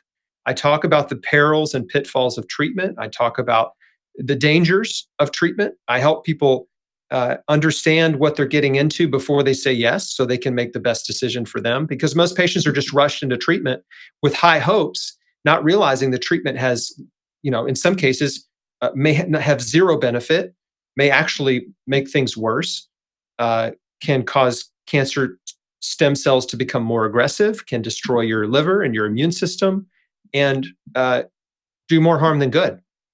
And so every patient has to make their own decision about what makes sense for them, but they got to be educated first, and they have to ask the right questions. And I have a free download on my website. It's called 20 Questions for Your Oncologist. There's a link to it on every page of chrisbeatcancer.com. And that will empower anybody listening. If you have cancer or a loved one has cancer, go to my site, download that free guide, and it will empower you with the absolute best, most critical questions to ask your doctor before saying yes to treatment. So you can really understand if it's the best choice for you, because doctors don't have that much time with patients, and they don't have time to tell you everything you need to know. And most patients don't ask the right questions. They just want to know, am I going to get sick? Is my hair going to fall out? Am I going to miss work? Right? They're not asking, is this going to cure me or not? Right? There's question number one. Will this cure my cancer? This is a yes or no. It's shocking how many patients are scared to ask that question because they're scared of the answer they might get. Well, they may not understand the answer they might get because sometimes language is used about that's actually misleading. Yes. Yeah, it's true. Medical jargon is very misleading, especially in cancer. They use words, I talk about this in my book, they use words like respond, like, well, your cancer, your type of cancer is shown to respond very well to this particular drug regimen. And it's this particular drug regimen is very effective for your type of cancer. What is the reality behind words like respond and effective? So to you and me, when we hear those words, or as a patient, you're thinking, oh, effective. Yeah, that's what I want. I want effective. Effective, that means cure. Respond, that means cure. But it doesn't mean cure. It means shrinkage. That's what it means. It means like, yeah, your tumors... Temporary shrinkage. Yes, John. It means temporary tumor shrinkage. That is typically what they mean when they say this drug is effective, or this drug, your tumor should respond to this drug. It doesn't mean cure. It just means it's a short-term solution to, unfortunately, a long-term problem. And what happens in many cases is that a tumor may shrink, but the treatment also makes the cancer stem cells more aggressive and destroys the patient's immune system. So then the cancer comes raging back because their immune system's wiped out, and the cancer stem cells are now more aggressive. So, it's like, oh, it's great when it shrinks and everybody's excited and celebrates and like wants to have a big party after they get the news that the tumor shrunk.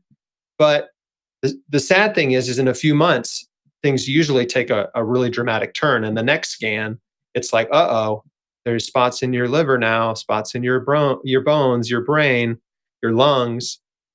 It doesn't have to be that way. And even if a patient does chemo, even if they do exactly everything their doctor says, there's so much more they can do at home to increase their odds of survival. And that's where food comes in. You see, fruits and vegetables are amazing for your body. They will help you. They will help you feel better during treatment. They will help treatment work better. They will increase your odds of survival, decrease your risk of recurrence. There is a wonderful study on breast cancer where they found that breast cancer patients who ate an average of 5 servings of fruits and vegetables per day, which is very doable, and walked an average of about 30 minutes a day. Okay, so 5 servings of fruits and vegetables a day and walked 30 minutes a day, had a 50% decreased risk of recurrence after 9 years. And these aren't breast cancer patients that are going all natural. These are patients that did all the normal treatment, everything their doctor recommended. They cut their risk of recurrence in half just from fruits and vegetables and a little bit of exercise. Like so this is the message that is most important, right? Is that a patient has control and power over their future. They have power over their health and their healing, but it requires action, right? If you just want to go and get treatments and sit in the chair and get chemo and go home and sleep and eat junk food, then your odds of survival are not going to be as good as the patient who says, you know what? I'm taking control of my life. I'm changing my life. I'm focusing on health and healing. I'm going to do everything in my power to help my body heal. If chemo and radiation and surgeries are included in that, that's fine. But guess what? There's so much more you can do. And so that's the position I come from. Like I never criticize anyone for doing chemo. I never tell people not to do chemo, but I do criticize the cancer industry because by and large, it is run by the pharmaceutical industry. Patients are being rushed into treatment out of fear. They're being misled. Their hopes are high in the beginning and quickly shattered when they realize that the treatment didn't cure them. And they've endured months of brutal treatments only to be met with disappointing news. So yeah, I don't pull any punches when it comes to the cancer industry and the ineffectiveness of certain treatments for some types of cancer. It's important that people understand that their choices matter, that what you put in your mouth every day can create health or disease in your body tomorrow. And so I eat healthy today because I want to be healthy tomorrow. Exercise is so incredible. It's so underrated. When you exercise, you switch on genes in your body that are anti-cancer, anti-aging, survival genes. You flip those genes on when you exercise. You are sending signals of life to your body when you exercise. Exercise improves cancer survival. There's been study after study after study. It just does. You just got to do it. Doesn't matter what kind. Any kind of exercise where you're sweating, your heart's pumping, you're breathing heavy, maybe you're jogging, you're doing jazzercise or Zumba or CrossFit. It really doesn't matter if it's vigorous. And by the way, that other study I mentioned earlier, even just walking, right? At the absolute least, if you can just get outside and do some walking, it's good for you. You were talking about how you help people to ask the right questions of their cancer physicians, their oncologists, and so forth. And I think that's a wonderful service that's available to people at your website, chrisbeatcancer.com. One thing, though, is it's hard for some people to grasp how little most doctors actually know about nutrition. We expect that our physicians will be experts on the body, on what will make us healthy, when in fact their training has been in disease management and in disease diagnosis. And the management practices are generally drugs and surgery. They really haven't learned anything about prevention or anything about building optimal health or anything about the incredible powers of nutrition, even though, as you've mentioned, there are study after study after study after study coming out every day with this information. This was driven home to me recently. This year's annual meeting of the American Association for Cancer Research. It's an annual event. It was in San Diego this year. It drew more than 22,000 researchers and doctors and other health professionals. And there was an evening reception, and it featured a buffet that included very thick slabs of roast beef and a huge variety of rich cheeses and an enormous dessert buffet. Chris, it just boggles my mind that they would serve food like this at a cancer research event. I know, man. At a time when we know how many cancers are being caused by obesity and by bad diet. And I just see this disconnect as being an example of what happens when there's this much money involved. I mean, in the U.S. today, cancer inflicts an economic cost of nearly $1 trillion annually. I'm not saying doctors are greedy. I am saying that the system itself is built in such a way that health building approaches and cancer preventing approaches don't make anybody money hardly. And so they're just not a part of the equation too often. Most doctors are really good people who got into medicine for good reasons and care about their patients, but they're trained in a system that was created by the pharmaceutical industry, and they're trained to prescribe drugs to treat symptoms. That's what they're trained to do. They're trained to cut out body parts if they're not functioning properly, right? I interviewed Dr. Pamela Weibel on the blog a couple of years ago, and she talks about how brutal med school is and how most people don't know that doctors have the highest rates of suicide of any profession, because being a doctor is really hard, and med students have higher rates than practicing doctors. And because it is a grueling, brutal process to go through med school. It's not unlike going through the military. It's very difficult emotionally, psychologically, physically, and it's very conformist. There's a lot of pressure to conform, and it's brutal. Okay. And so you've got all these brilliant people going into med school with high hopes of making a difference in the world and saving people's lives and doing good. And they're ground up in this meat grinder, and they invest 10 or 12 years of their life in med school and residency and finally get into private practice. And it costs to borrow all this money, right? Student loans and all this. And they find themselves trapped in a system that pays them pretty good, right? But doesn't really give them the tools to help people restore their health. They're only given tools to help people manage their diabetes, manage their heart disease, manage their cancer. In some cases, cure, with lymphomas and childhood leukemia and testicular cancer. Those are highly curative cancers. But the majority of solid tumor cancers, breast, liver, colon, lung, brain, ovarian, cervical, those type of cancers have much lower cure rates and much worse survival rates than blood-based type cancers. I want to switch gears here for a moment and ask you about something else. You recently wrote an article titled "The Evidence Against the Ketogenic Diet for Cancer."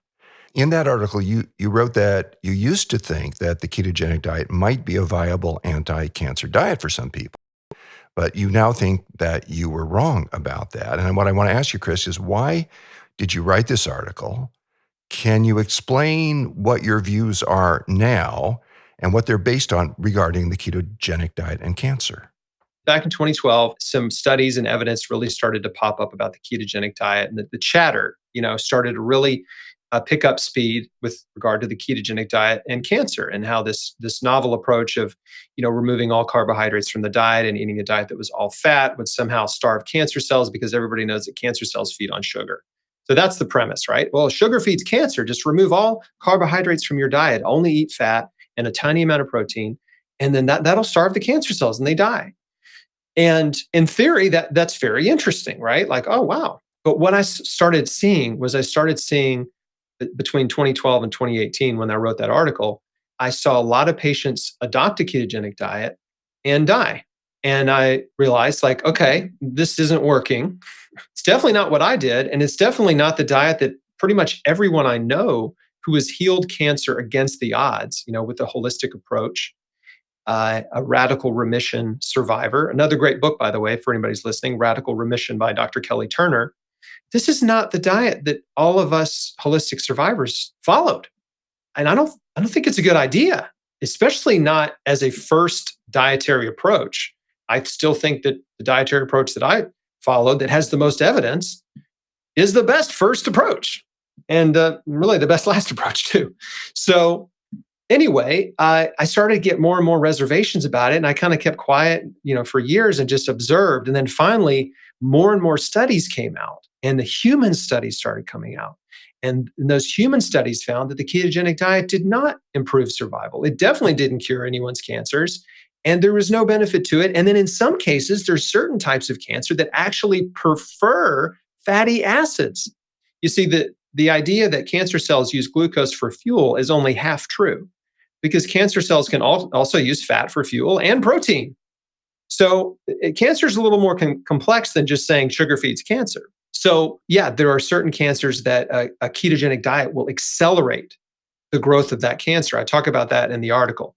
So if anyone wants to read it, it's long, and I cite all the studies and I summarize them and explain them and link to them, and you can go down the rabbit hole. But if you go to Chris Beat Cancer and type in ketogenic in the search bar, you'll find the article. There's no precedent anywhere in the world for any population of people eating this way that has exceptional health and longevity. The only population of people that eats a diet that's that high in fat are the Eskimos and the Inuit. They're not in ketosis because they've been studied. So they're not technically eating ketogenic, even though they're eating high fat.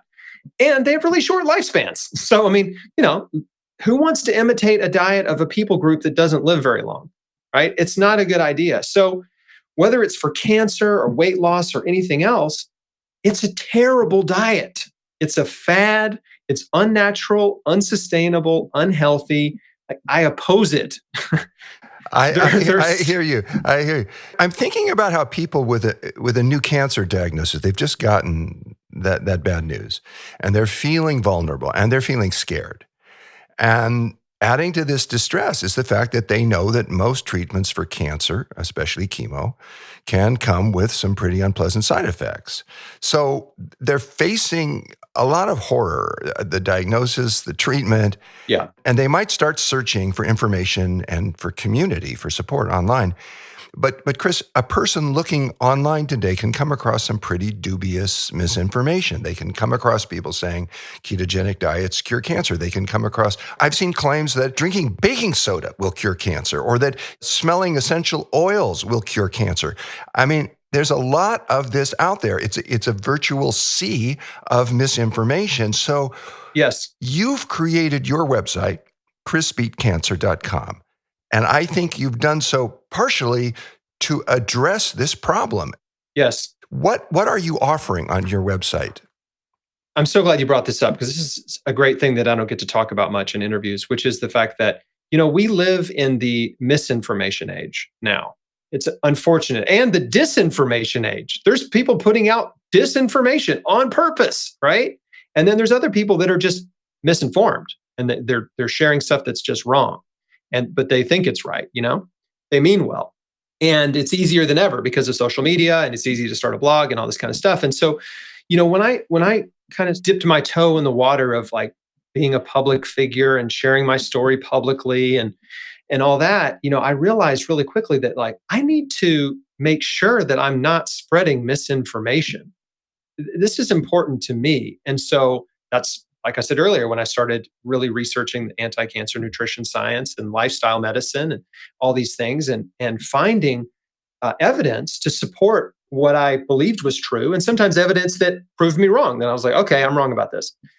But yeah, there are still a lot of people in the natural health and wellness world that are promoting pretty quacky, type of ideas. And I think just in general, you want to be wary of any miracle cure type claim, right? Magic bullet, miracle cure, this supplement, this herb, this essential oil, baking soda, like this one thing cures cancer. Like, no, it doesn't.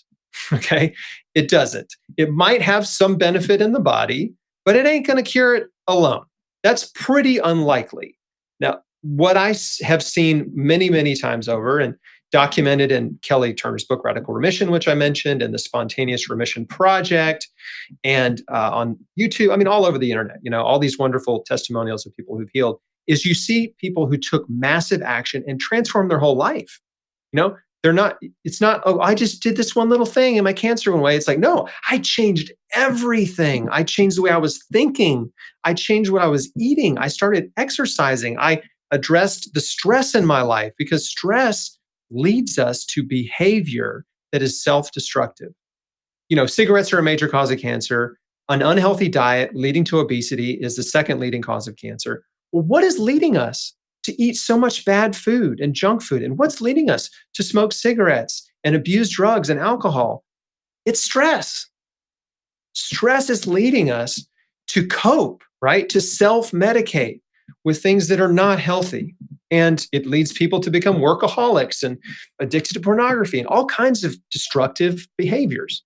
And so if you don't address the root cause of most disease, many diseases, which is really stress, then you may not get well, right? You can eat healthy stuff and take supplements and herbs and do lots of therapies, but if you're sick on the inside, and I mean like your heart is sick, it's going to be really tough for your body to get well if you have a sick heart.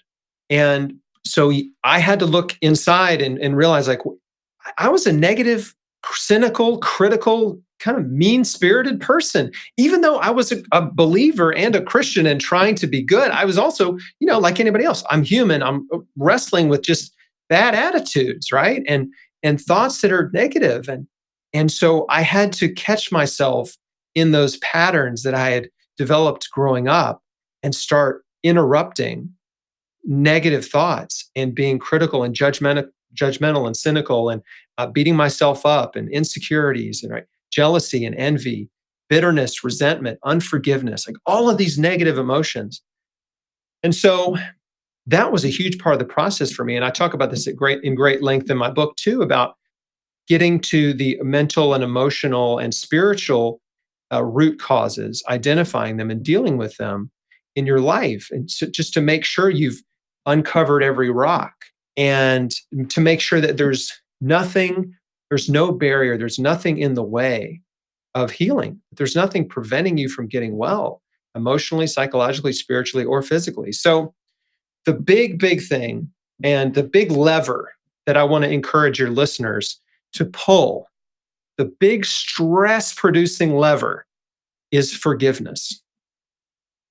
Forgiveness is one of the most powerful things that you can do for yourself, for you. It's not for the person who hurt you. It's for you. Forgiveness actually frees you from a prison of pain. Because when you hold on to bitterness and resentment, right, from the past, and anger from people who've hurt you, from your past, you're actually keeping yourself in a state of pain, emotional and psychological pain.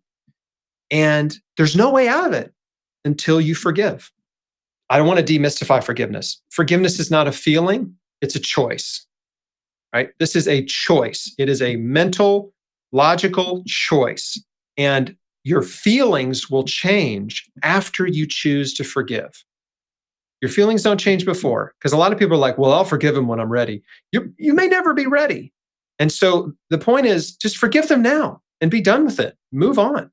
I just say a quick prayer when someone hurts my feelings. I'm like, God, hey, this hurts, right? But I'm choosing to forgive them.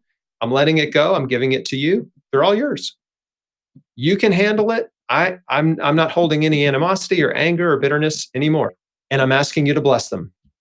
Just bless them. And I can't tell you how powerful that is. Just that simple decision that you can make right now for anyone in your life who's hurt you. And you can release yourself from a prison of pain. It's a profoundly uplifting thing to do, an expansive thing to do for our hearts and our souls and our experience of ourselves in life. I have often thought of forgiveness as something we do for ourselves. Yes. And it may be of benefit to others, but if we do it for ourselves, we will get that benefit. And Chris, your story is an inspiring one, and you're a living testimony to the power of forgiveness, to the power of excellent nutrition, to not just greatly reduce our cancer risk, but to play an important role in healing from it, if we have it. When you say that your pain has become your purpose and your mess has become your message, those are actually pithy but profound statements. And on behalf of everyone involved in the food revolution, everyone who plans on eating for the rest of their life, certainly on behalf of Ocean and myself, I want to thank you for sharing your journey so honestly and for your profound commitment to helping people. And of course, for being with us today. Thank you, John. It's a privilege and a joy to get to do what I do, to get to share my story, to get to encourage people and hopefully help them, help them make the best decisions for them and help them find the solutions they're looking for and take care of themselves and especially help them forgive the people that have hurt them. We've been talking with Chris Wark, author of Chris Beat Cancer, a comprehensive plan for healing naturally. Chris, when we think about cancer, most people feel a great deal of fear, but you bring so much kindness, clarity, and knowledge. And now you're helping hundreds of thousands of people navigate challenging waters with steadiness, with wisdom, with love, and with forgiveness. We thank you for your courage, for your story, for your wisdom, and for your partnership in the food revolution. Thank you, Ocean. Thank you, John. Love you guys.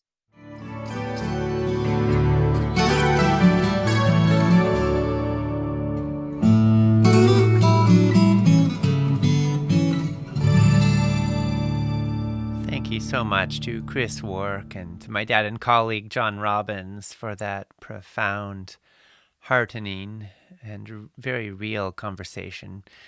To express your opinions on what you've been hearing and to find out what other people are saying, post and engage in the comments section on our broadcast page. Make sure you refresh those comments using the Get the Latest Comments button so you can see the most recent ones that have been shared.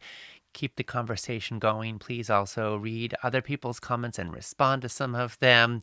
Share your own ideas, insights, experiences, stories, resources with others as well.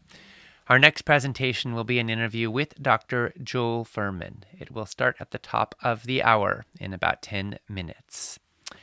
Leslie Richards said, love Chris Wark and his message. It is so important to change your diet, as he states, before it is too late. He has a great book, and I love his special salad of raw veggies because not everyone likes cooked veggies. True, Leslie. And actually, Chris has a wonderful book, by the way, Chris Beat Cancer. And he has a cancer-fighting salad, which is mixing all kinds of stuff into one big bowl. And, it's true. Some people like raw, some people like cooked, some people like a combination. And a lot of people ask, is it better to eat vegetables raw or cooked? And the truth is that some of the nutrients are better absorbed and more available in cooked form, others in raw form. So the best form is probably the one that gets you to eat them the most. But ultimately, in an ideal world, you get a combination. A little bit of raw cabbage is incredibly potent. A little grated raw cabbage, when you chew it up, anthocyanins are released that are incredibly potent cancer-fighting nutrients. But steamed veggies are often easier to consume in larger quantity. Takes a little less chewing because the cooking breaks them down more, so you can eat more, and that's good too. So eat those veggies in every which form and find out what works for you. Some people do better with a higher percentage raw. Some people do better with a higher percentage cooked. And ultimately, you can be your own expert of discovering what you like and what works for you. Tanya Dixon said, thank you so much for this incredible summit. Such important information, so clearly presented, easy to understand, and filled with encouragement. Life-changing. If you want to have a healthy immune system, this summit holds the keys. Everyone should listen to this. So much gratitude to all the amazing speakers, and of course to John and Ocean for giving us this gift. Thank you, Tanya. We are so blessed you're here.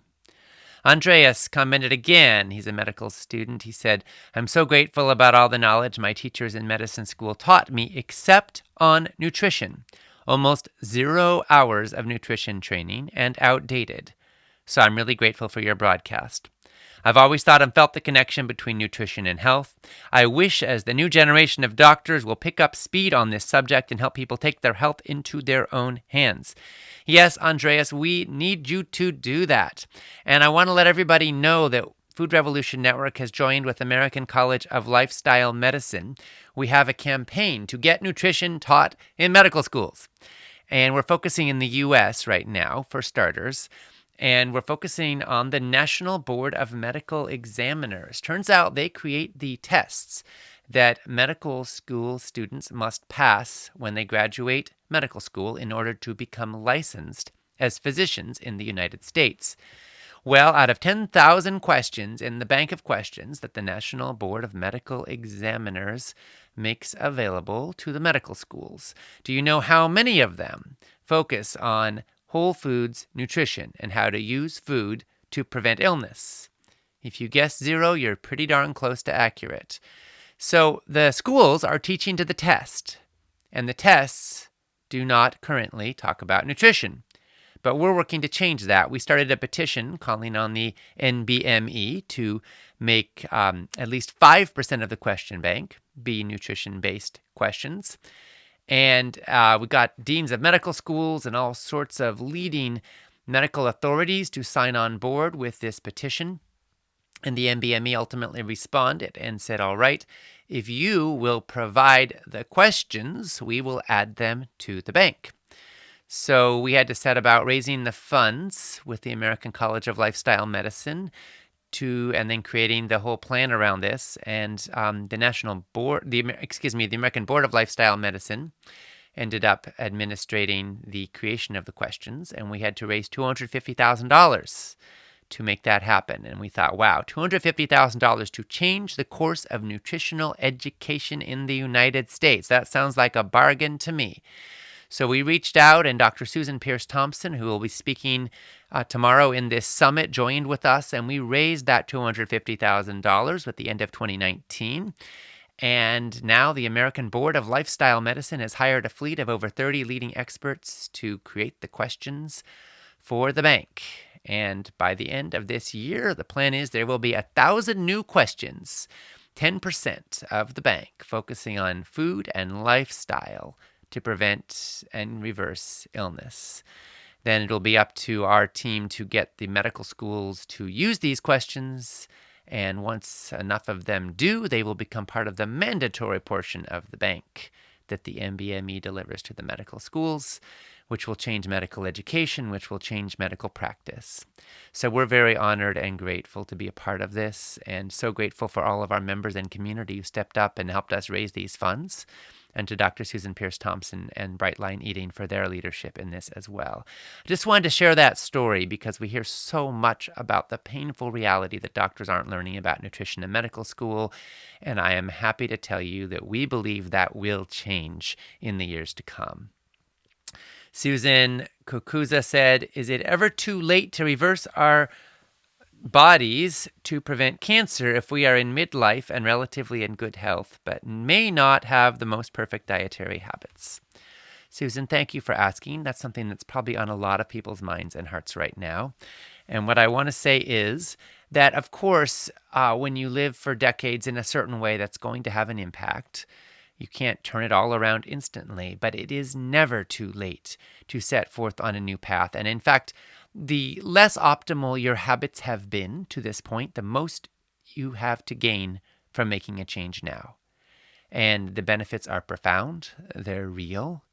We hear these stories every single day in our work, and it's never too late. I know people in their 80s, in their 90s, who have reversed chronic illness, who have restored their vitality, their sight, their mobility in very short periods of time. It can happen. And when you feed your body the right fuel, you create the conditions to have the health that is your birthright, the conditions that your body wants. Your body knows how to heal. It knows how to regenerate. It knows how to renew. And when you give it the right fuel, you can help it to do just that. So, what do participants say about the Food Revolution Summit over time? People who've been in it for years. Many summit participants have adopted the concepts, the regimens, and the dietary patterns that our panelists advocate. And one of them is Dawn Irene Aragon. Dawn lives in Madison, Wisconsin. She recorded a few words for us to share with you now about how adopting these principles has impacted her life. This is what Dawn has to say. Hello, my name is Dawn Irene Aragon, and I live in Nashville, Tennessee. 7 years ago, I was smiling on the outside, but I was suicidally depressed on the inside. I was taking 4 milligrams of clonazepam to sleep, drinking 3 liters of Diet Mountain Dew every day, and suffering from hemorrhoids and candida overgrowth. I was weak, tired, as well as emotionally, spiritually, and physically sick. I decided to dive deep into the Food Revolution Summit. I listened to 24 vetted food and health experts. They cut through the confusion and gave me scientifically grounded, credible, actionable insights that completely overhauled my food choices and inspired me to cook. After implementing what I learned from the experts in the Food Revolution Summit, plus tons of trial and error, I'm a pretty darn good cook. And I'm in the best whole health of my entire life. At age 54, I feel the best ever. No joke. Bring on 60. I'm just getting started. Carve out as much quarantine time as possible to learn and listen to these phenomenal experts. Do it for yourself, for your loved ones, and for your future. And if you can get the empowerment package, then do it. Because what you learn in this summit could change your life like it changed mine. Be well. Oh, thank you so much to Dawn Irene Aragon for those moving words. And just to correct the record, I said she lived in Madison, Wisconsin, but she must have moved because, as she just told us, she lived in Nashville, Tennessee. So my apologies for the geographic mistake. We heard from Maria Hoover, who said, "This is life-changing for me. I was diagnosed with breast cancer in September and started chemo shortly after that. I had a double mastectomy in the middle of March, about the same time we were instructed to start practicing social distancing. When I had my follow-up appointment with my oncologist, I had great news that there was no evidence of disease. Then he told me he wanted to wait to receive radiation. He didn't want me to go to the hospital while we were going through the pandemic, and the chemo had taken a toll on my immune system. I had very low white blood cell counts.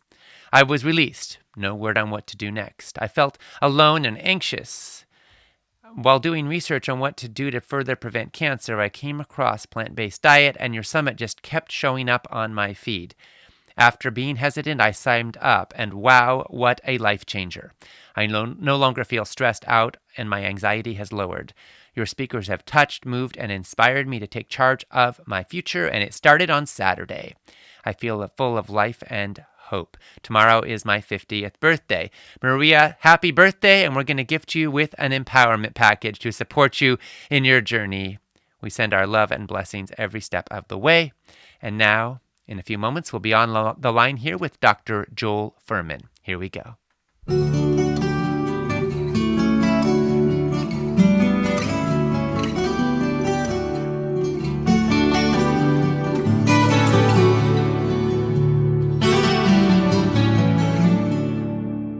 Welcome to the Food Revolution Summit, where we explore how you can heal your body and your world with food.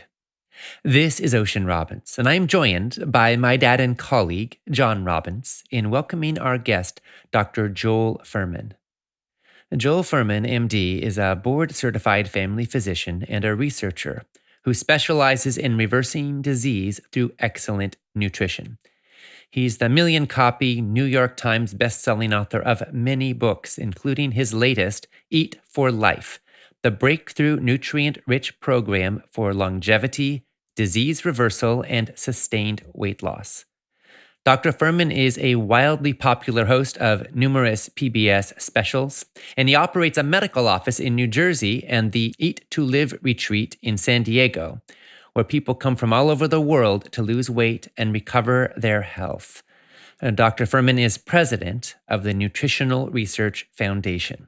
So now, Joel, my dad and I are so grateful to you for your brilliant, groundbreaking work, and we're so glad to have this time with you. And now for this interview, I'm going to hand it over to my dad and colleague, John Robbins. Well, thank you, Ocean, for that introduction. And thank you, Joel, for being with us again today. Thrilled about doing this with you guys again. You know, many people today assume that the most important factor in determining how healthy a person will be over the course of their lives is how much access they have to doctors and to medicines. And certainly that can be important. But you've said that the best prescription for a long and healthy life, and even for reversing many common disease conditions, is a whole foods, plant-strong diet that's exceedingly high in nutrients.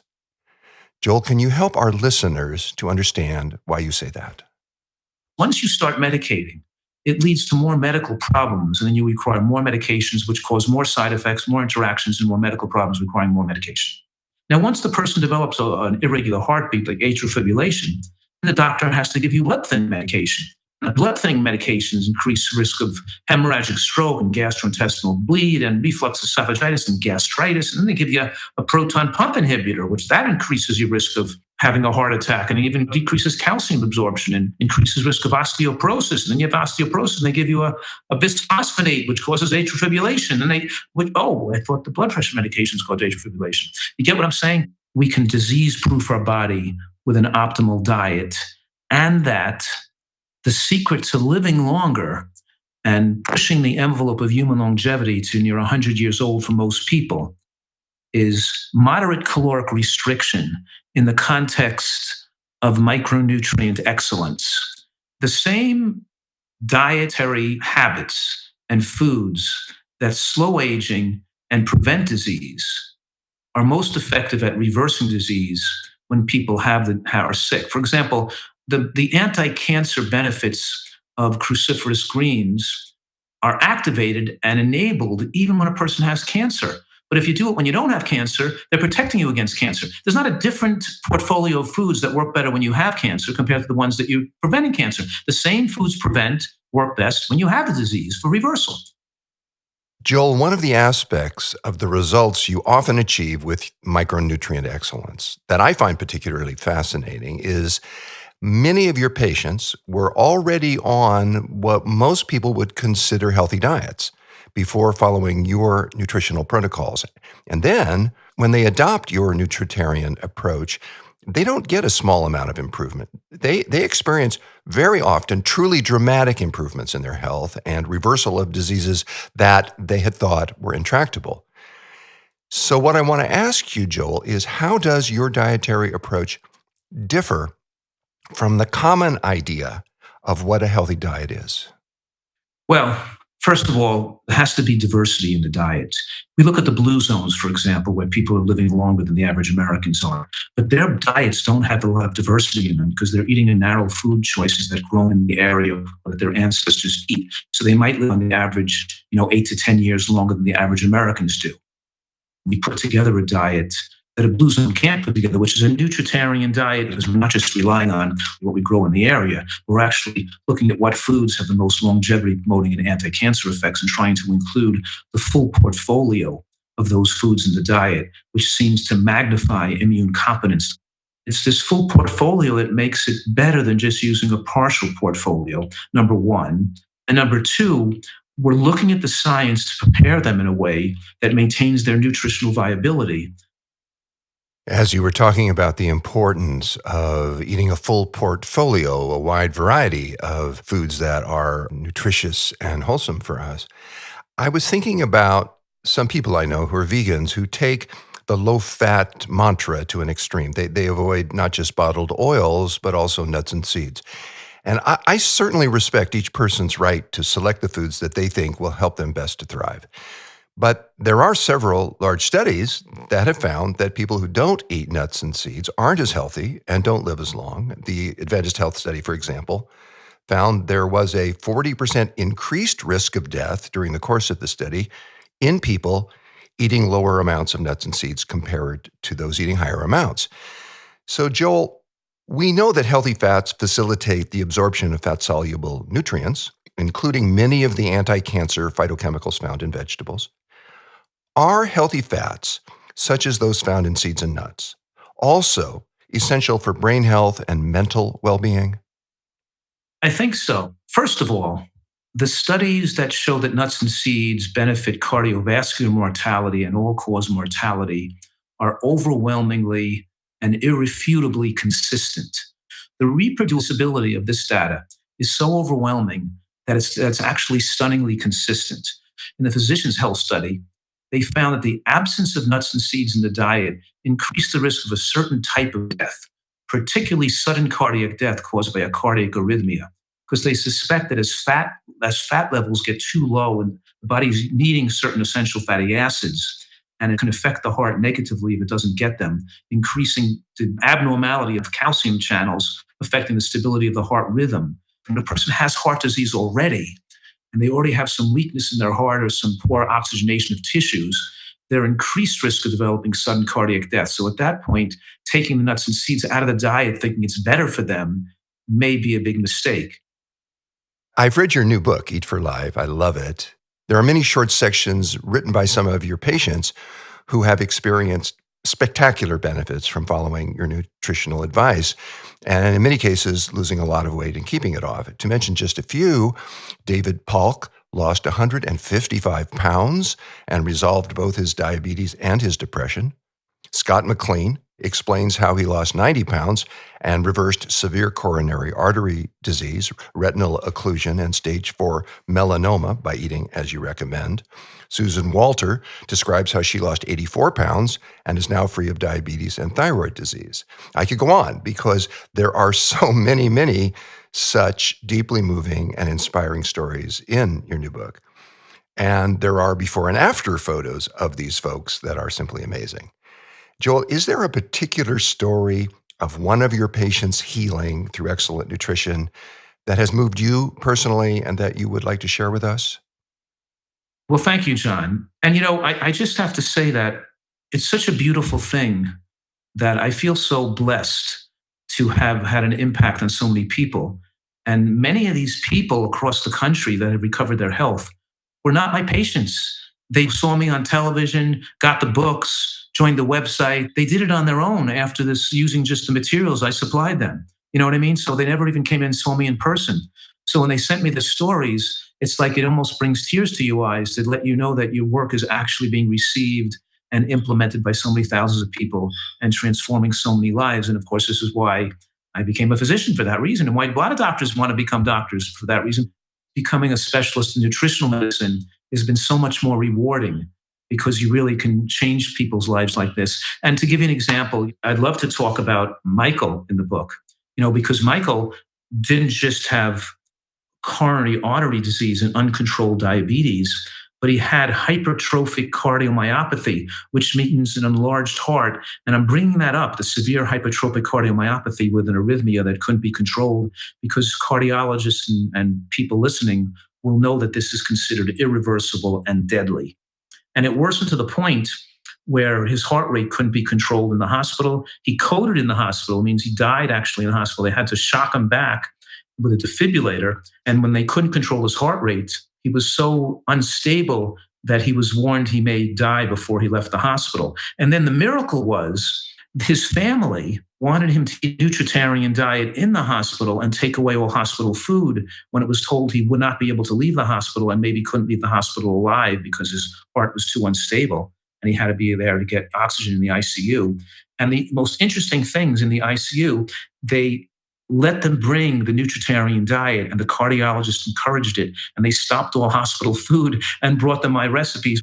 These cardiologists are actually letting him do this, so, and the dietitians and everything. So the nurses were crying, they got the permission, and then his diabetes went away in the hospital. He started losing weight. He started coming back to life again. It was like a miracle occurring while he was in the hospital. He was on like tons of medication.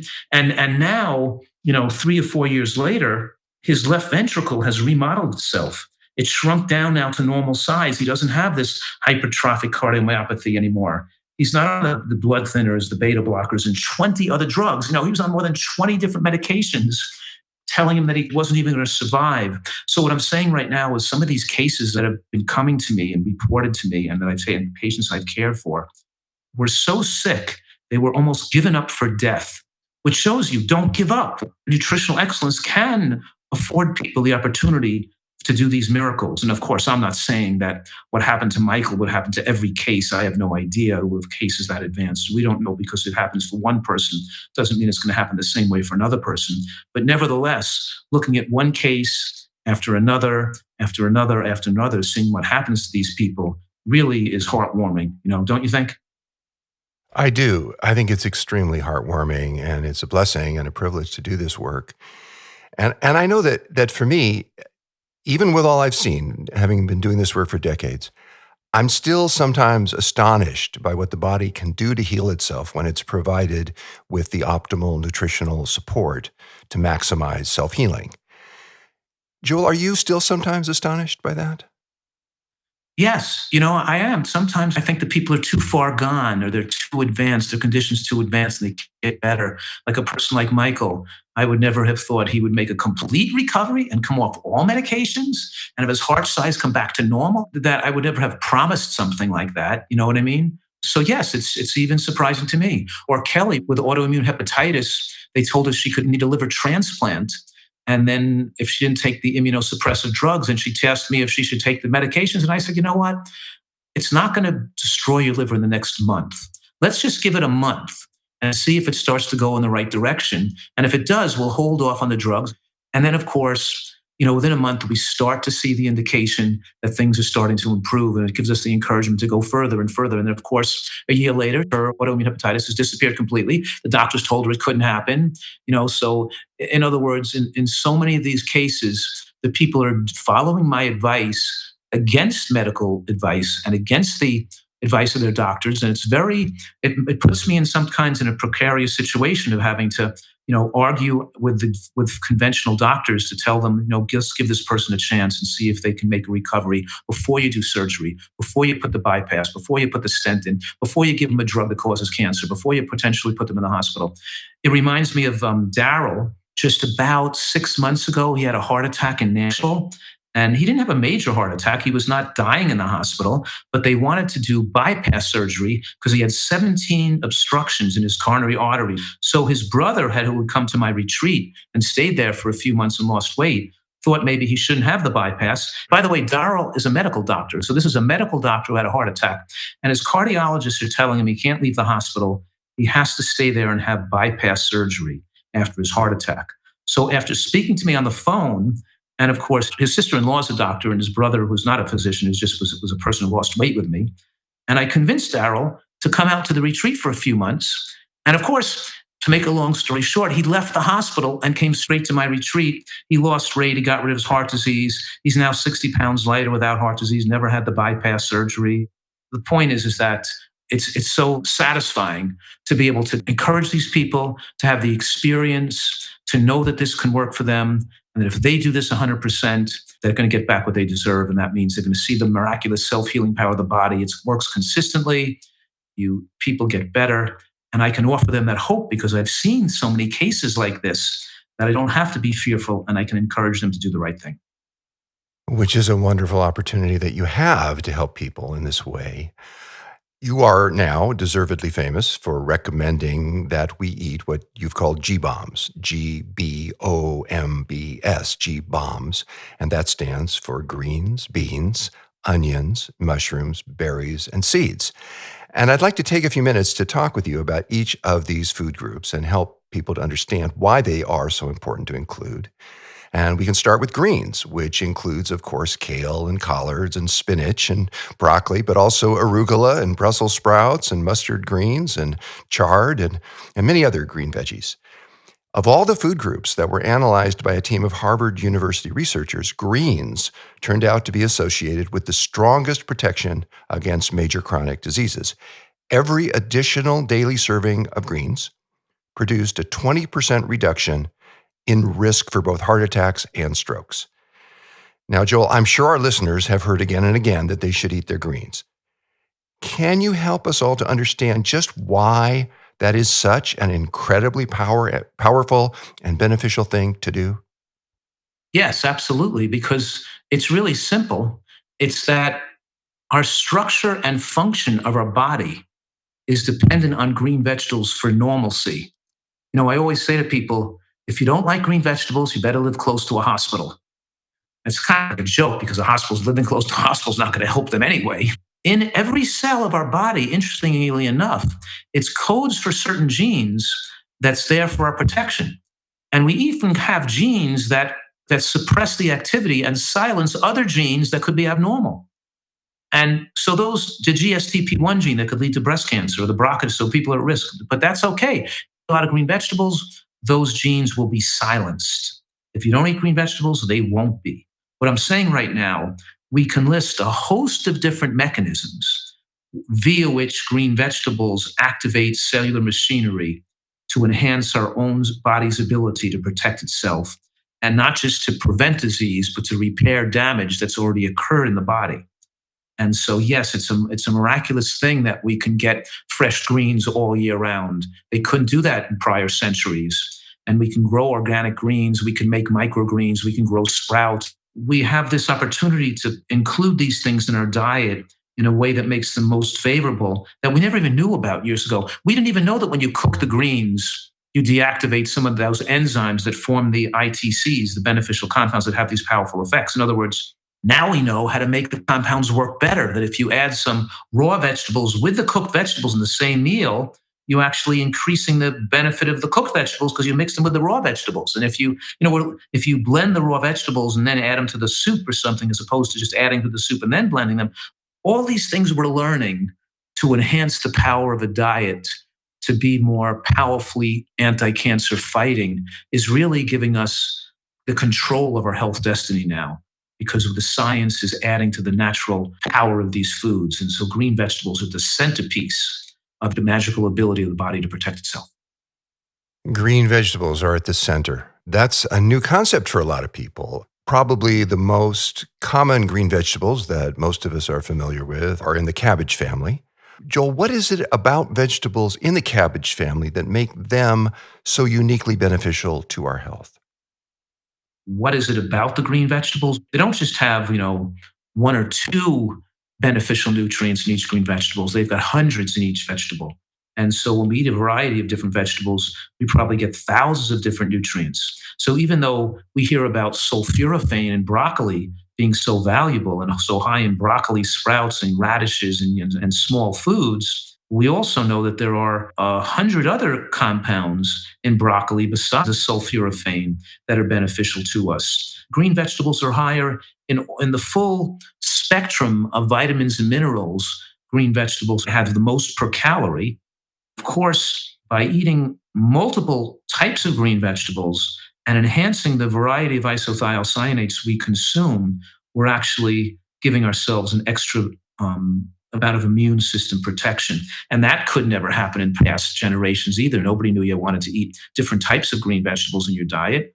But if you look at it, a primate in the jungle, they will eat a certain type and they won't just keep eating that all day. They'll even travel a mile away or a mile and a half away. This chimpanzee or gorilla will seek out a different type of vegetable and go to get that variety in their diet or a different fruit. They don't just sit at a banana tree and eat bananas all day long. They actually travel to get a variety of these foods in their diet instinctually. And humans didn't do that, but now we can do it because we've learned about the power of doing that.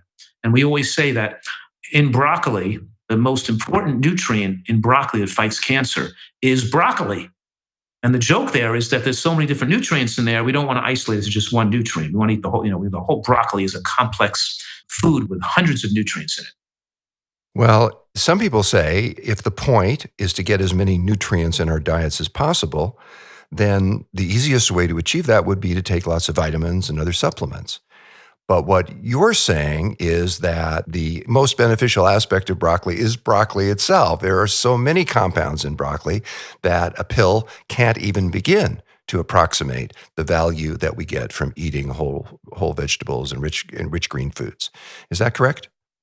Yes. And let's say we could take a pill of sulforaphane, or just take indole-3-carbinol, which is a very protective compound, or DIM, it's one of these individual compounds. But the problem with that is as you take one in a higher dose than is present in natural foods, it could change from its antioxidant effect to actually have pro-oxidation effects.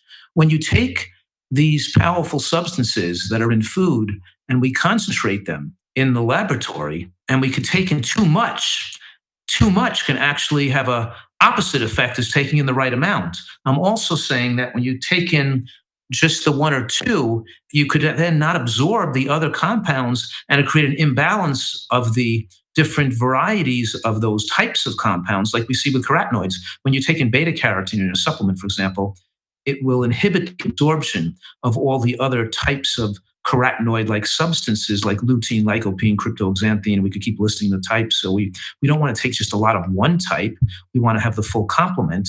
And when you actually get your carotenoids from natural foods, like eating carrots and beets and green vegetables and tomatoes and things like that, then the benefits on health and including eye health. People are taking these pills for their eyes, and you get much more concentration, variety, and benefits when you do it with food instead of the pills. So the pill it's very difficult to duplicate what nature has done. We saw that in a study. Researchers had noted that people who eat more carotenoids and beta carotene in particular in their diet, they're eating carrots, they're eating squash and so forth, have lower rates of lung cancer. So they took people with lung cancer and they gave them beta carotene pills to see if that would slow the progression of the lung cancer or help in some other way. But what they found was, remarkably, the people taking the beta carotene supplement actually got worse. Their lung cancer accelerated. And they came to the conclusion, finally, that they were creating an imbalance because there wasn't alpha carotene. There weren't the other carotenoids in the food. And it's an example of one of the ways in which supplements can actually do damage, not just not help, but actually create imbalances. But there are some supplements, let's say DHA or EPA from algae sources, that I think you do recommend for people who don't regularly eat fish, for example. Is that true? And are there any other supplements that you do recommend? Well, yeah, let's just say that the carotenoids are synthetic. They're giving the beta with synthetic beta carotene. The folic acid people are taking in their nutritional yeast and their supplements is a synthetic. It's not the same as compound as biologically as the folate in real food. So not only is it not having the full spectrum of nutrients of food, but some of these compounds don't behave normally in the body because they don't duplicate the real compounds that are in the food anyway. So I just want to clarify that too, that there's certain things that are dangerous. Now, we were talking a little earlier, you bring up that there are some things we might get more readily in the diet, like DHA, B12, zinc, something like some iodine that might be more easy to get through animal products. And we move our diet to being plant-rich, to a point or completely vegan, then we might suffer from not having the optimal amount of those nutrients, and then supplementing conservatively in moderate amounts in some things that would be beneficial is wise. And so we're talking here about the possibility that zinc may be something good to supplement, especially as we age, because the vegan diet is marginally lower in zinc. We don't absorb zinc from plant foods as well. And we know that zinc supplementation in the elderly reduces pneumonia, and zinc deficiency or being low in zinc as we age, zinc absorption goes down as we age, and risk of immune system tailing off and increasing pneumonia or protection against infection increases as we age. So we're saying it may be wise to supplement with zinc. But one thing I think where the evidence is overwhelmingly important to supplement, besides B12, of course, is DHA and EPA. Because my 3 decades of experience, and I think I have more experience as a physician taking care of the vegan community for the last 3 decades, because I was involved with the natural hygiene movement as a child, as a teenager. And a lot of these people who were my mentors and the people I looked up to in the natural hygiene movement who were doctors and older than me, as I grew up and as I became a doctor, I saw a lot of these people develop Parkinson's and develop dementia and get sickly. And I've had the opportunity to test a lot of these people and see that they were very low in DHA. I was just talking about one well-known man today who had developed Parkinson's, and I tested his DHA level. It was below 1. But so I studied this, and I did a lot of work and, I was thinking, why are these people who ate so healthfully? They weren't just vegans. They were people who advocated eating natural foods and a good variety of plants. And they were such examples of superior health. Why did they get demented in their later life? Or why did they get neurologic problems? So it was very important for me to search for this because I don't want to have people get damaged from the advice I'm recommending to people. And of course, over the years, we've seen more and more studies to show that low levels of DHA, as determined by the omega-3 index by blood tests, multiple studies now show that are correlated with shrinking of the brain and cognitive impairment. And all the studies that we put together that looked at this feature over looking at people over decades showed that these measurements results in impaired neurologic function later in life. So it's something I'm very cautious about. And I know there's a lot of people that are so excited about the advantages of a vegan diet and want to give the idea that a vegan diet is perfect the way it is and doesn't need any supplements at all. And there's a big contingency that wants to philosophically advocate that. But unfortunately, it's taking too much risk with people's lives and brains. And we have to be more careful and make sure we preempt the possibility of people living longer and then developing dementia. It reminds me of a couple that I knew from the natural hygiene movement. They were older than me. As a matter of fact, my father turned this man. He was our waiter at a hotel in the Catskills when I used to ice skate up there as a kid. And my father turned him on to being a natural hygienist and following Herbert Shelton and going to fast in San Antonio, Texas. And he was older than me, and he got married. This guy became relatively wealthy. He bought a nice house. And then he became my patient. And then somebody tricked him out of buying. They stole his house from him because he and his wife became demented, lost their intellectual abilities. And they weren't that old. They were only in their 70s. And they lost their intellectual capabilities. And somebody bought their house from them like a third the value and stole the house from them.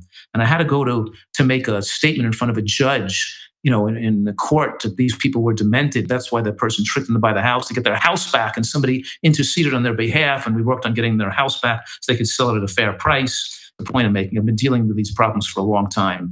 And it's just very disheartening to see it happening to people when it's needless. You know what I mean? So if those folks had taken an algae-based DHA and EPA supplement, do you think their dementia might not have occurred? That's exactly what I'm saying. Because most dementia in standard American diet people are caused by phytochemicals, fruits and vegetables deficiencies, and atherosclerosis. It's the meat and bread-based diet. It's the potato and, it's the meat and potato ice cream diet that's causing dementia, because dementia is the same cause of heart disease in general people. When we move to a person on a natural plant-based diet, they're not developing dementia due to phytochemical deficiencies and due to atherosclerosis. Their cause of dementia now becomes a horse of a different color. Now it starts to become, these fatty acids that the brain needs to control aging of the brain. And there's evidence to suggest that severe DHA deficiencies could make you more susceptible to the toxic chemicals that increase risk of developing Parkinson's, that a vegan who's deficient in DHA could be at more risk of developing Parkinson's. And I'm saying this in a way as a unique discovery, probably the only person in the world that can say this, because I've seen it happen with numerous people. And it just shocked my world because I've had so much faith in thinking of the value of this type of natural diet to protect against diseases like that. So yes, taking the DHA, EPA can raise your omega-3 index. And we know that those tests are somewhat viable. We see consistency in the studies that lower levels are linked to higher risk of brain shrinkage and cognitive impairments, and higher levels are consistently shown with larger brains and with cognitive normalcy. So we know it's beneficial to keep our levels in the normal range, even though it may not turn out to be a major cause of dementia in the general population. When we're looking at a unique vegan population eating a healthy diet, then of course we have to look at, what are we missing here? What's the thing that's causing these people to become demented if they're eating so healthy? And I think that the evidence here is overwhelming, and to deny this evidence is a big mistake. Some people say that soybeans shrink brains and can lead to dementia. There's just a lot of controversy in the general public conversations about soybeans. And you've said that soybeans are protective against cancer, even compared with other beans. So, Joel, can you help people to understand what is the health reality of soy products? Yes. And by the way, I am an advocate of soybeans, and I do think that people generally require more protein bioavailability as they age because they have a tendency to not digest protein and have some type of muscle wasting as they get older. And maintaining the protein availability of your diet as you get older is particularly important. And soybeans are so great food for doing that and supporting life. And so few people eat any soybeans, including vegans don't eat soybeans either, because they eat soy milk and tofu and other soy foods, but they don't really eat the soybean. I'm talking about eating real soybeans, like we're talking about edamame, and eating dried soybeans that you can soak and make into a soup or a chili, or eating something like tempeh, which has the whole soybean that's in there. So what I'm saying right now is tofu and soy milk are made from soy milk. They're not containing all the fiber, the full benefits of the soybean. It's the same thing if you took another food and you took part of the food away from it. The whole food is better than the individual parts. And we're talking about nutritional variety. And the soybean is such a magical food because the genistein and these estrogen-like compounds in the soybean actually block estrogen from stimulating breast and prostate tissue. They have negative estrogen effects on estrogen receptors in the breast and prostate. And then they have positive estrogen receptor effects on the bones, helping you maintain bone mass and muscle mass with aging. So they have, where estrogen helps with bone mass and muscle mass, the soybean gives you that without taking real estrogens, because that stimulates breast tissue and prostate tissue for cancer. So the soybeans do things that medications can't do. At the same time, they increase the bioavailability and the biological value of the protein as we age, which may not be that important for a 20 or 30-year-old, but it's important as we get older, after the age of 70 or 80. It's important for us to eat foods like hemp seeds and soybeans and black beans and broccoli and things like that to keep our plant-based or vegan diet relatively high in protein. And that's another factor that makes the nutritarian diet different, because it's protein and fat adequate. We're moving to natural plants, and we're still affording people the opportunity to get the benefits of the protein bioavailability and fat adequacy with aging, even when digestive capacity decreases as we age.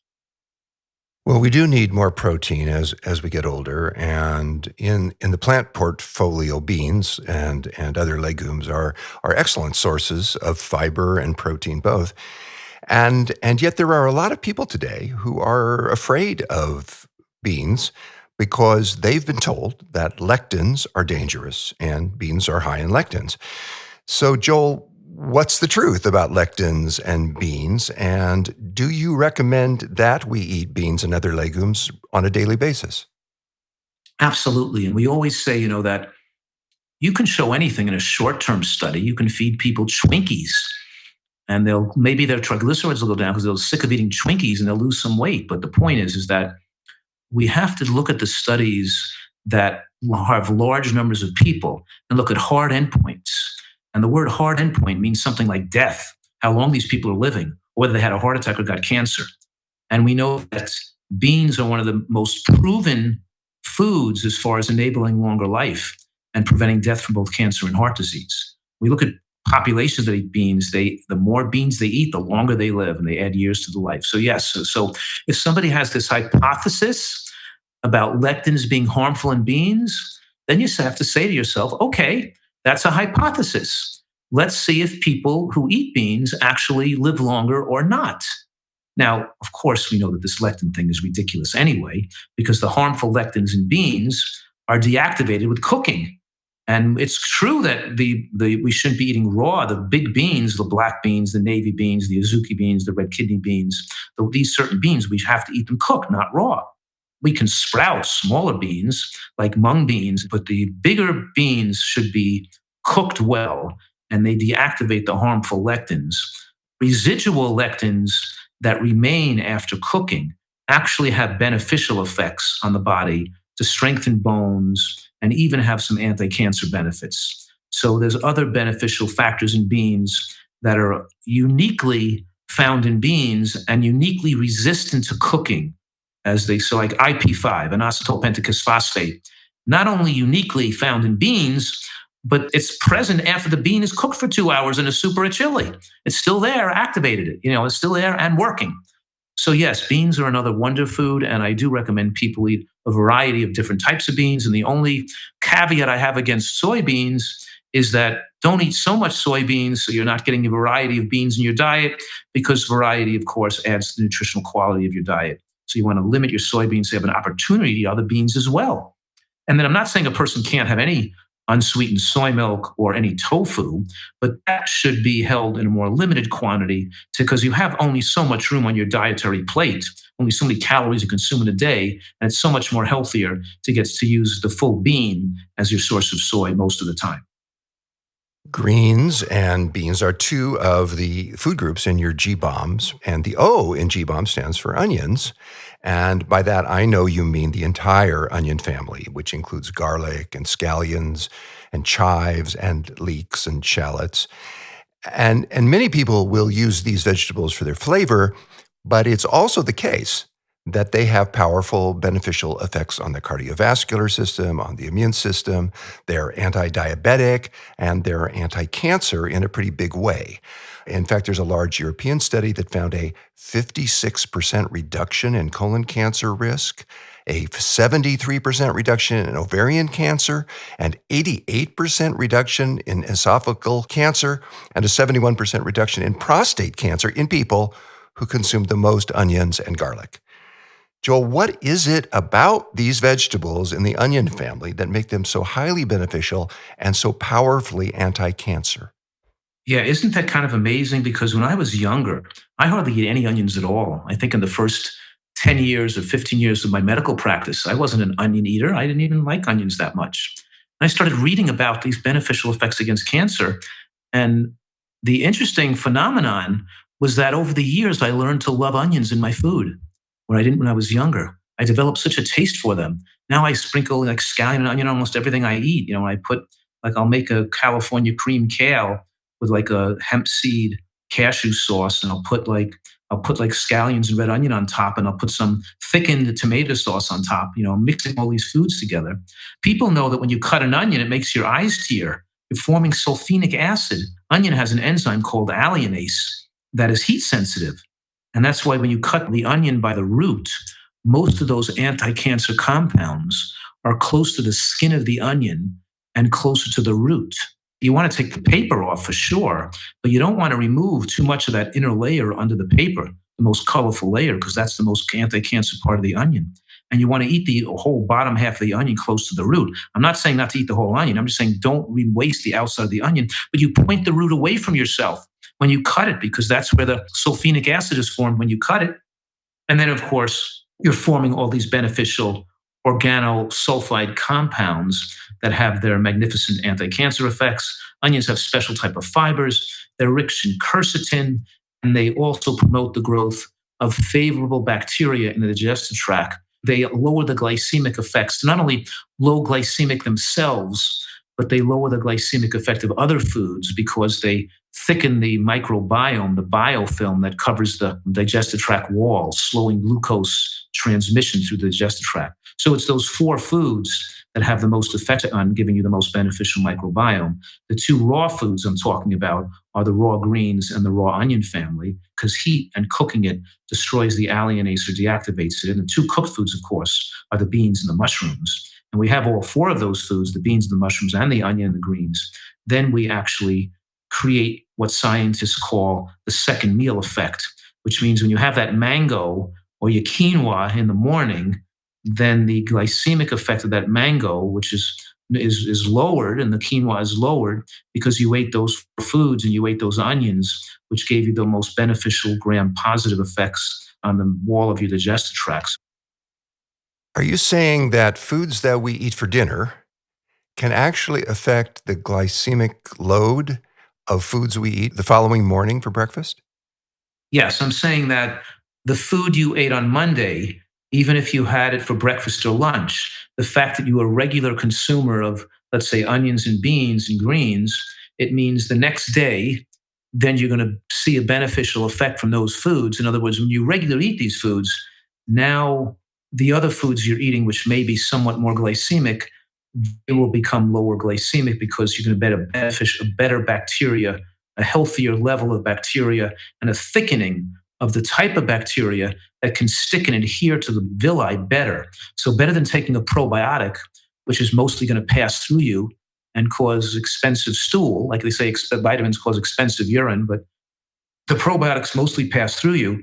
But when you build the right milieu or the right home for these favorable bacteria to live by eating onions and mushrooms and beans, then of course we're going to have the most profound benefits, and we're going to benefit the next day and the next day after that because you regularly eat those foods. You just mentioned mushrooms, and mushrooms are one of the G-bombs. They're the M in G-bombs. And I've always found this interesting because cooked mushrooms do not have a high level of vitamins. They don't have an abundance of minerals compared to a lot of other foods. But they do contain some very unique compounds that make them powerfully protective against cancer. Can you explain that to our listeners, Joel? Mushrooms, they're the food with the most powerful natural aromatase inhibitors.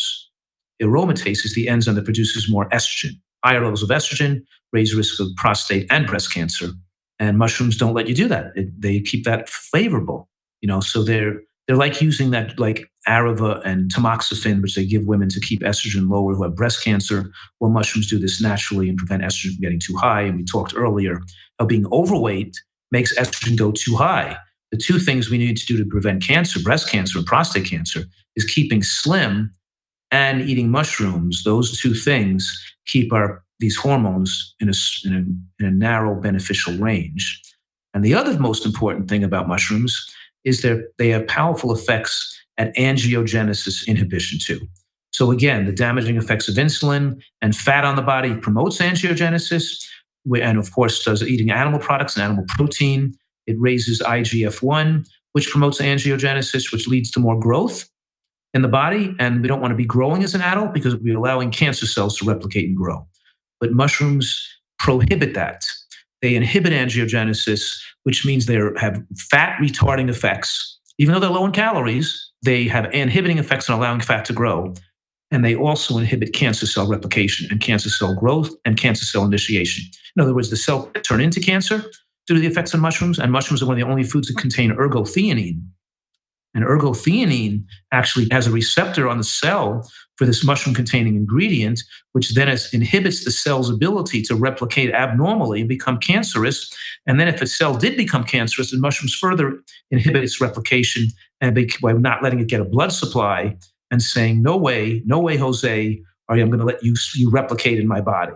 So mushrooms have these unique properties to protect us. It's like they're holding this sword against cancer and killing all these things that could hurt us. Which is a wonderful thing because most of us enjoy mushrooms. At least I certainly do, and I know many people who do. Some people think, well, it must be the medicinal, exotic, expensive mushrooms that have these benefits. But my reading of the research is no, actually, the common button mushroom, the typical mushrooms we find in supermarkets, actually have these compounds that are so beneficial. That's absolutely true. We can't say one mushroom is so much more protective than another, but they're all protective. But of course, I'm suggesting that it's most likely the case that eating a variety of a few different types is more protective than just having one type alone. So I'm trying to incorporate a few different types in my diet and not just stick to one mushroom type. That's an excellent advice in a lot of respects. And I'm thinking about berries. And Joel, first of all, what is it about berries that make them so beneficial? Does it matter if they're fresh or frozen? And is this another case where a variety of different kinds of berries is better than just eating a lot of blueberries, for example? We hear a lot about blueberries and brain health today. Yes. I mean, the answer here is skin, because the most of the polyphenols and flavonoids and bioflavonoids in berries are skin because they're small. Like the blueberry is like a wild blueberry is smaller, would have more skin content surface compared to central area. Like, for example, the skin of an apple has all the anti-cancer effects, and I'll just peel the apple, eat the skin, and throw away the core. The peel of the orange, that's why I like to grow and eat kumquats and loquats and tart cherries and are very powerful anti-cancer effects, and pomegranates. And there's a lot of low sugar natural foods, and guava and passion fruit has anti-cancer effects. And a lot of these natural foods that we don't see generally in the supermarket, because we're not eating so many wild foods, we're eating commercial varieties of these foods. The blueberry is a giant blueberry, or it's a giant strawberry made to be sweet. If you went up in the woods, you would find these little tiny strawberries that were growing wild, and smaller blueberries. You have to work harder to get them. But the point I'm making right now is that by using some of these frozen wild blueberries, these smaller berries, we're increasing the power of that berry, the anti-cancer power of the berry. And I think frozen is not only not bad, it actually enables us to eat more quality food that we wouldn't normally have access to, because we can eat foods out of season, it's not as expensive, and we can pick smaller foods that we couldn't normally get fresh wherever we're living. So I do recommend those wild frozen blueberries, to eat them regularly. And then, of course, some other berries or foods too that are wild type foods, like blackberries, the skin of like lemon zest, or having a kumquat or something like that, are also excellent for your health. Joel, in a world where physicians too often know little or nothing about the power of nutrition to prevent and to treat disease, your voice is, and has for a long time been, a breath of fresh air. And the amount of suffering that would be prevented if the world took more heed of what you're saying is just staggering. I'm glad that millions of people are listening to your guidance. I'm glad that you've written your latest book. I'm glad that you're here with us. And on behalf of Ocean and myself and everyone involved in the food revolution, everyone who plans to eat for the rest of their lives, I thank you. I thank you for your most extraordinary work, your brilliance, your years of dedication and perseverance, and of course, for being with us today. Thank you so much, John. We've been talking with Dr. Joel Fuhrman, author of numerous bestsellers, including his latest masterpiece, Eat for Life, the breakthrough nutrient-rich program for longevity, disease reversal, and sustained weight loss, and president of the Nutritional Research Foundation. Joel, your brilliant work and your penetrating insights are a source of hope and health for millions. We want to thank you so much for your partnership in all that we're doing together and in this food revolution. Thank you.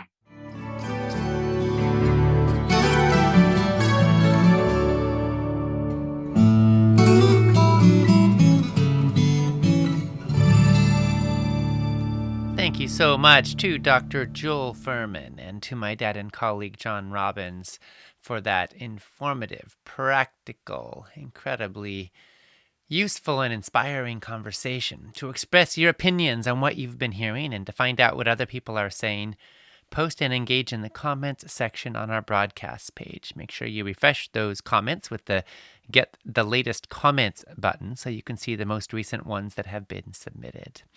And now I'm going to share and respond to some of the comments that folks have been posting. Richard Farney said, please thank Dr. Fuhrman for me as he changed my life. November 1st, 2016, I watched his PBS video, Eat to Live. I was 266 pounds and could feel my chest tightening again, which was the same feeling I had when I had a heart attack in 2004. I first thought his video was a cooking show. But when he described what side effects I was having from my 2 blood pressure medications and the statin, I made up my mind to follow his advice.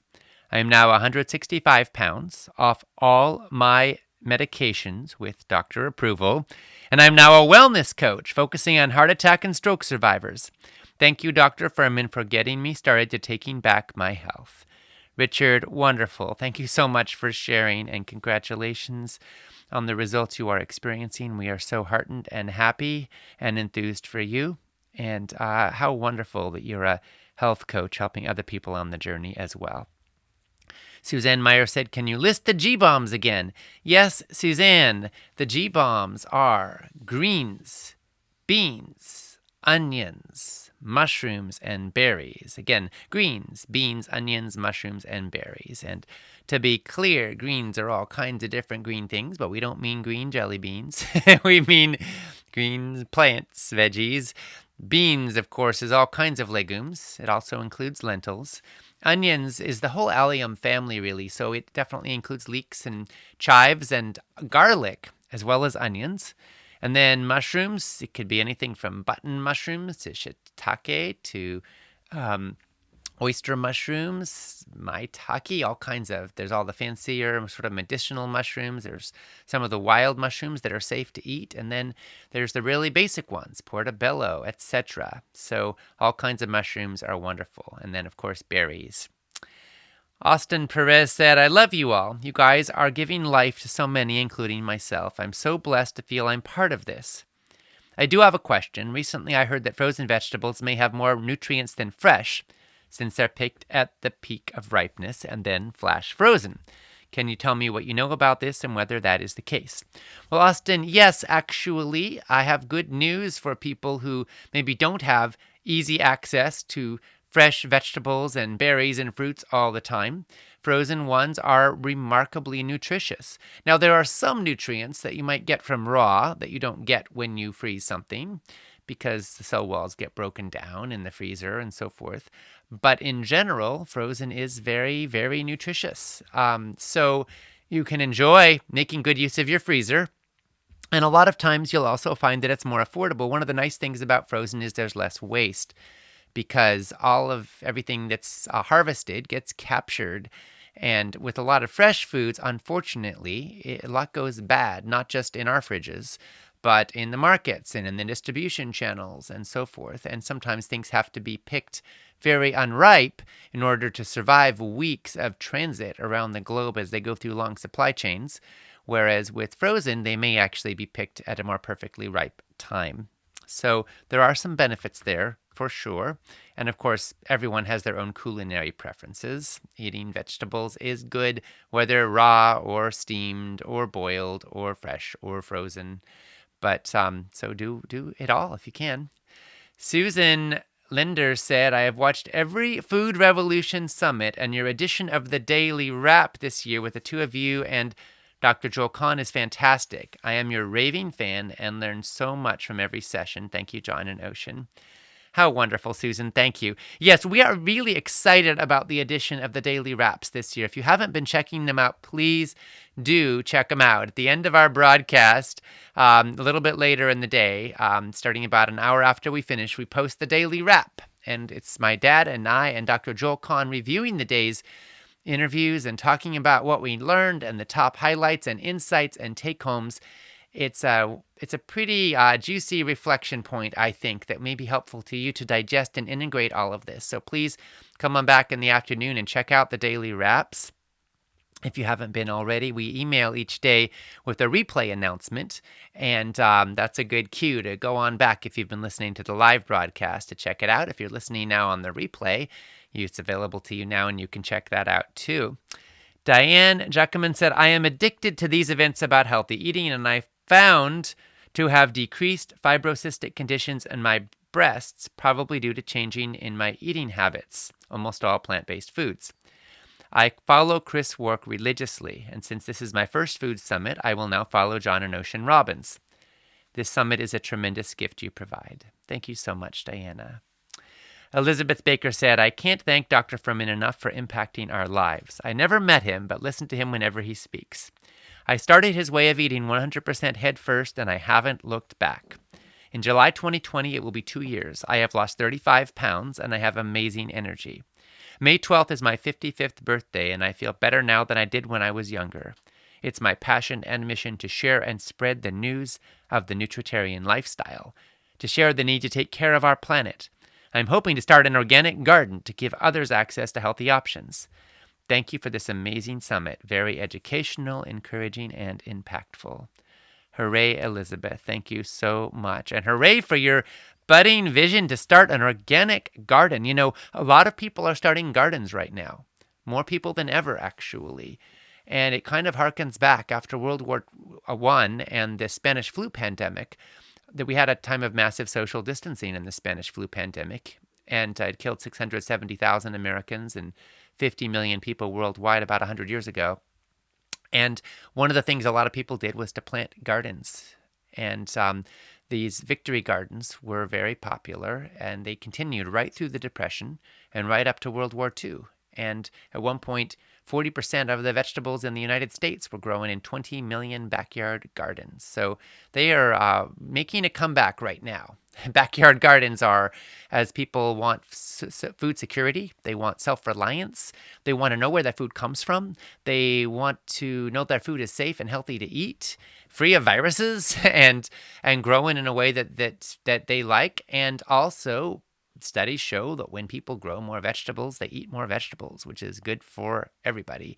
Plus, gardening can be good therapy. It gets you outdoors, and it's a good way to save some money. So here's a big burst of enthusiasm for your budding garden. We heard from Doreen, who said blueberry chia porridge. Yum. You were right, Ocean. It was today's breakfast. Hooray, Doreen. I'm so happy that you enjoyed the blueberry chia porridge. Every day in the summit, we have a recipe of the day. I'm glad you enjoyed that one from yesterday. Keep on making those recipes. Everybody who is in this summit, we can be practicing and sharing some of these delicious meals together. Cecilia Makuzit, sorry if I'm mispronouncing your name, Cecilia, asked, what do you do if you are allergic to nuts and seeds? Well, the first piece of advice is if you're allergic to nuts and seeds or anything else, don't eat it, of course. Now, in terms of the nutrition that you won't be getting if you aren't eating nuts and seeds, you might want to eat more legumes for protein, maybe more avocados for fat. If there are any options like peanuts, which are technically a legume, that can be beneficial too. So partly it depends if you're allergic to all nuts and seeds, including peanuts or not, because peanuts have a very similar nutritional profile to nuts and seeds, even though they're technically not one. And so you may find that beneficial. Ultimately, you work with what you've got. And if your palette is diminished some, then use the colors you have that much more vibrantly to make sure you're getting your needs met. We heard from Carrie Nienstedt, who said, I'm hearing about oxalates all of a sudden. I've never heard of them before. They seem to be in a lot of these foods. Can you please talk about oxalates? Well, Carrie, oxalates are compounds that are found in certain leafy greens, and they can block calcium absorption. Some of the foods with a lot of oxalates are spinach, Swiss chard, and beet greens. Beet greens, by the way, are very, very similar to chard. In fact, the root of chard looks a lot like a beet. So those are particularly the most high oxalate foods. They are very nutritious vegetables, but their oxalate levels mean they're not a great source of calcium, because even if they have calcium in them, your body will not be able to absorb it especially well. So greens with lower oxalate levels include collard greens and bok choy and kale, brassica plants in general. So they're good sources of calcium that won't be blocked by oxalates. Sheila Clark Edmonds said, how do you test for levels of omega-3 or DHA and EPA? And other people have been asking which ones are most important, DHA or EPA? Should you get both? Some supplements only have DHA. Well, Sheila, those tests can be done. Most doctors can prescribe a blood test that would test for those levels. And it's worth checking every once in a great while to see what your levels are like. But there's not a lot of harm, most likely, in getting EPA and DHA in your diet, regardless of what your levels are, because it's not like anyone's going to get too much as far as we know. So you could test, though, to make sure you're getting enough. But as to supplementation, if you're taking, say, an algae-based supplement, yes, it's ideal to get both, not just DHA. They each have their own unique benefits. If you had to just pick one, you'd probably want to pick DHA. But ideally, you're getting both, as well as ALA, which is easier to get from vegan food sources. And of course, all three of those are found in especially the high-fat fish, which, as I mentioned earlier, has some drawbacks in terms of ethical considerations and sustainability considerations, as well as contamination with mercury and other heavy metals and other contaminants from the oceans. But fish is abundant in the omega-3s, so you can weigh your own trade-offs there and decide what makes sense for your ethical sensibilities, values, and health reality. Joanna Curtis said, what's the difference between whole foods, plant-based diet, and veganism? Well, Joanna, we have lots of labels and categories and names we put on ourselves. And at the end of the day, it matters more what you eat and how you live than what ideology you subscribe to or what label you put on yourself. But if you want to get technical about it, a whole foods plant-based diet means a diet that is based around whole plant foods.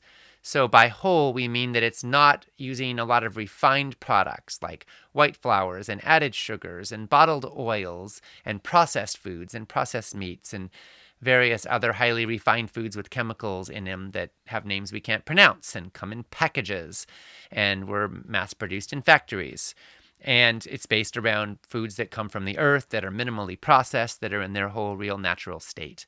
Plant-based means it's a diet based around plant foods rather than animal foods. And veganism means it's a diet that includes no animal products, or a lifestyle that includes no animal products. And so some and many whole foods plant-based eaters are also vegan, but not all. Some may include small amounts of animal products in their diet.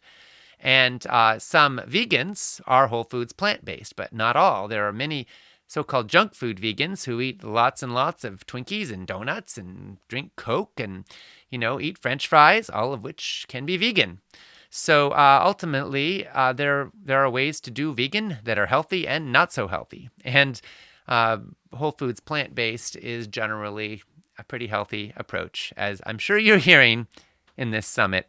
But at the end of the day, I care more that you're in integrity with your values and that you're moving in a healthy direction for you than what label you put on yourself.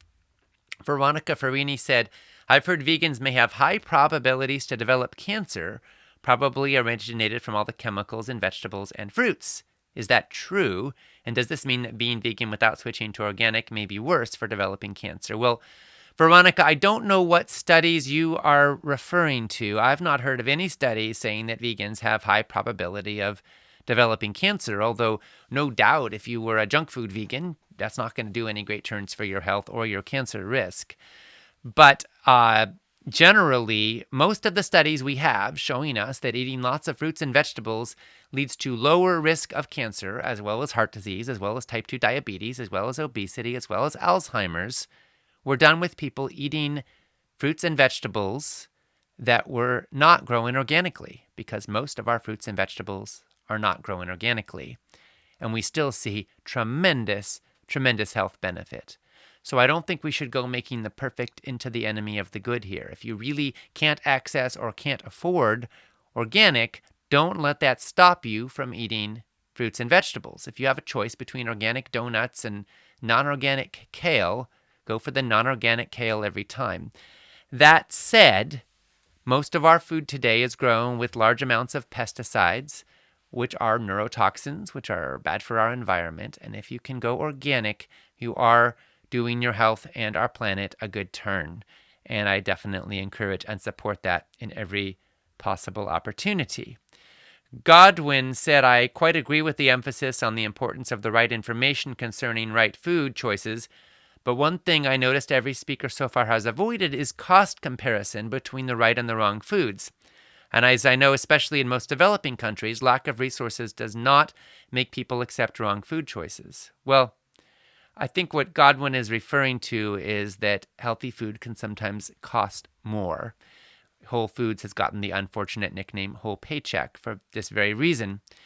And I want to first say that there are some inherent systemic challenges we've got to overcome here.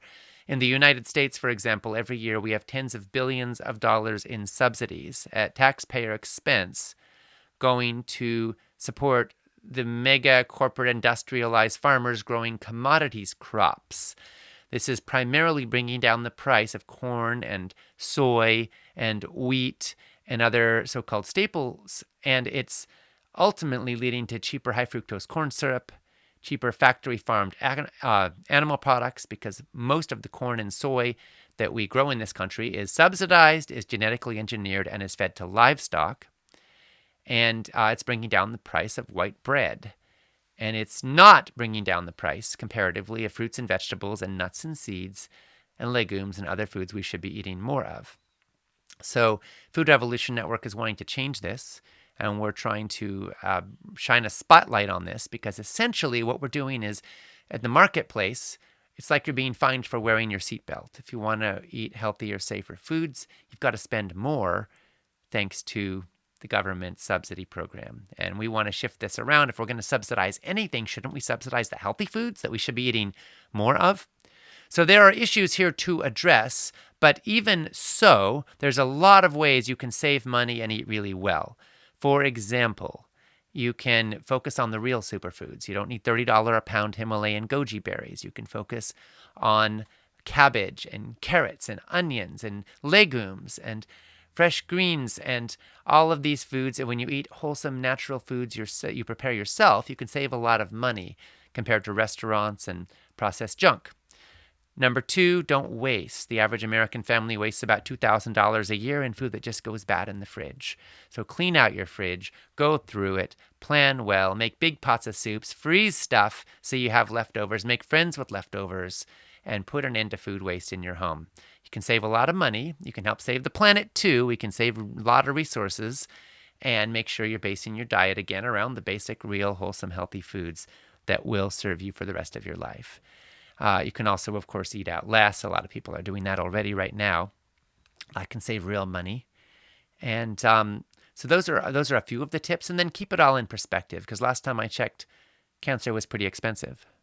So it was heart disease. So it was feeling like crap all day. Even obesity can get really costly over time.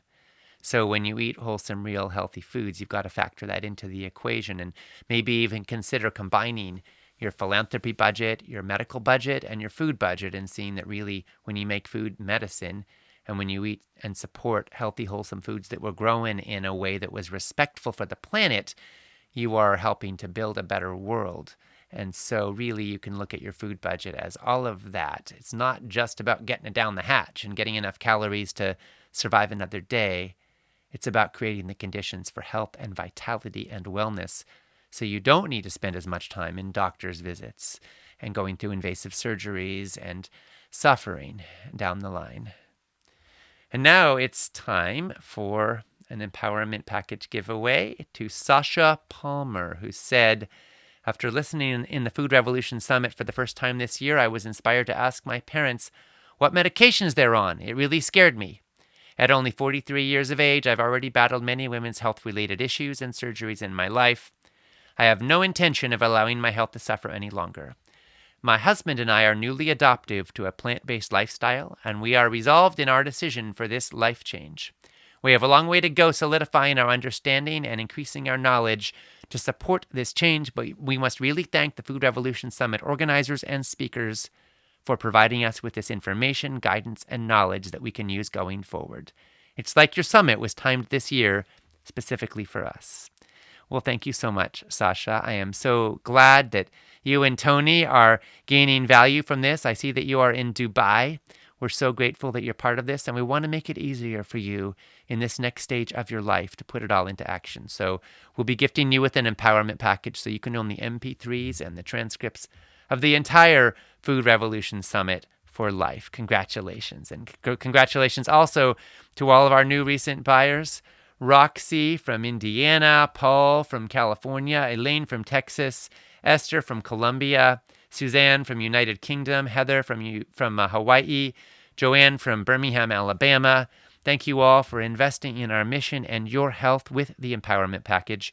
We're so grateful to you and everyone else who is stepping forward, helping us carry on with this vital work, investing in our mission and supporting it with the Empowerment Package, which is on sale during the summit. Thank you all. And now it's time for our recipe of the day. Today's recipe of the day is beans and greens soup.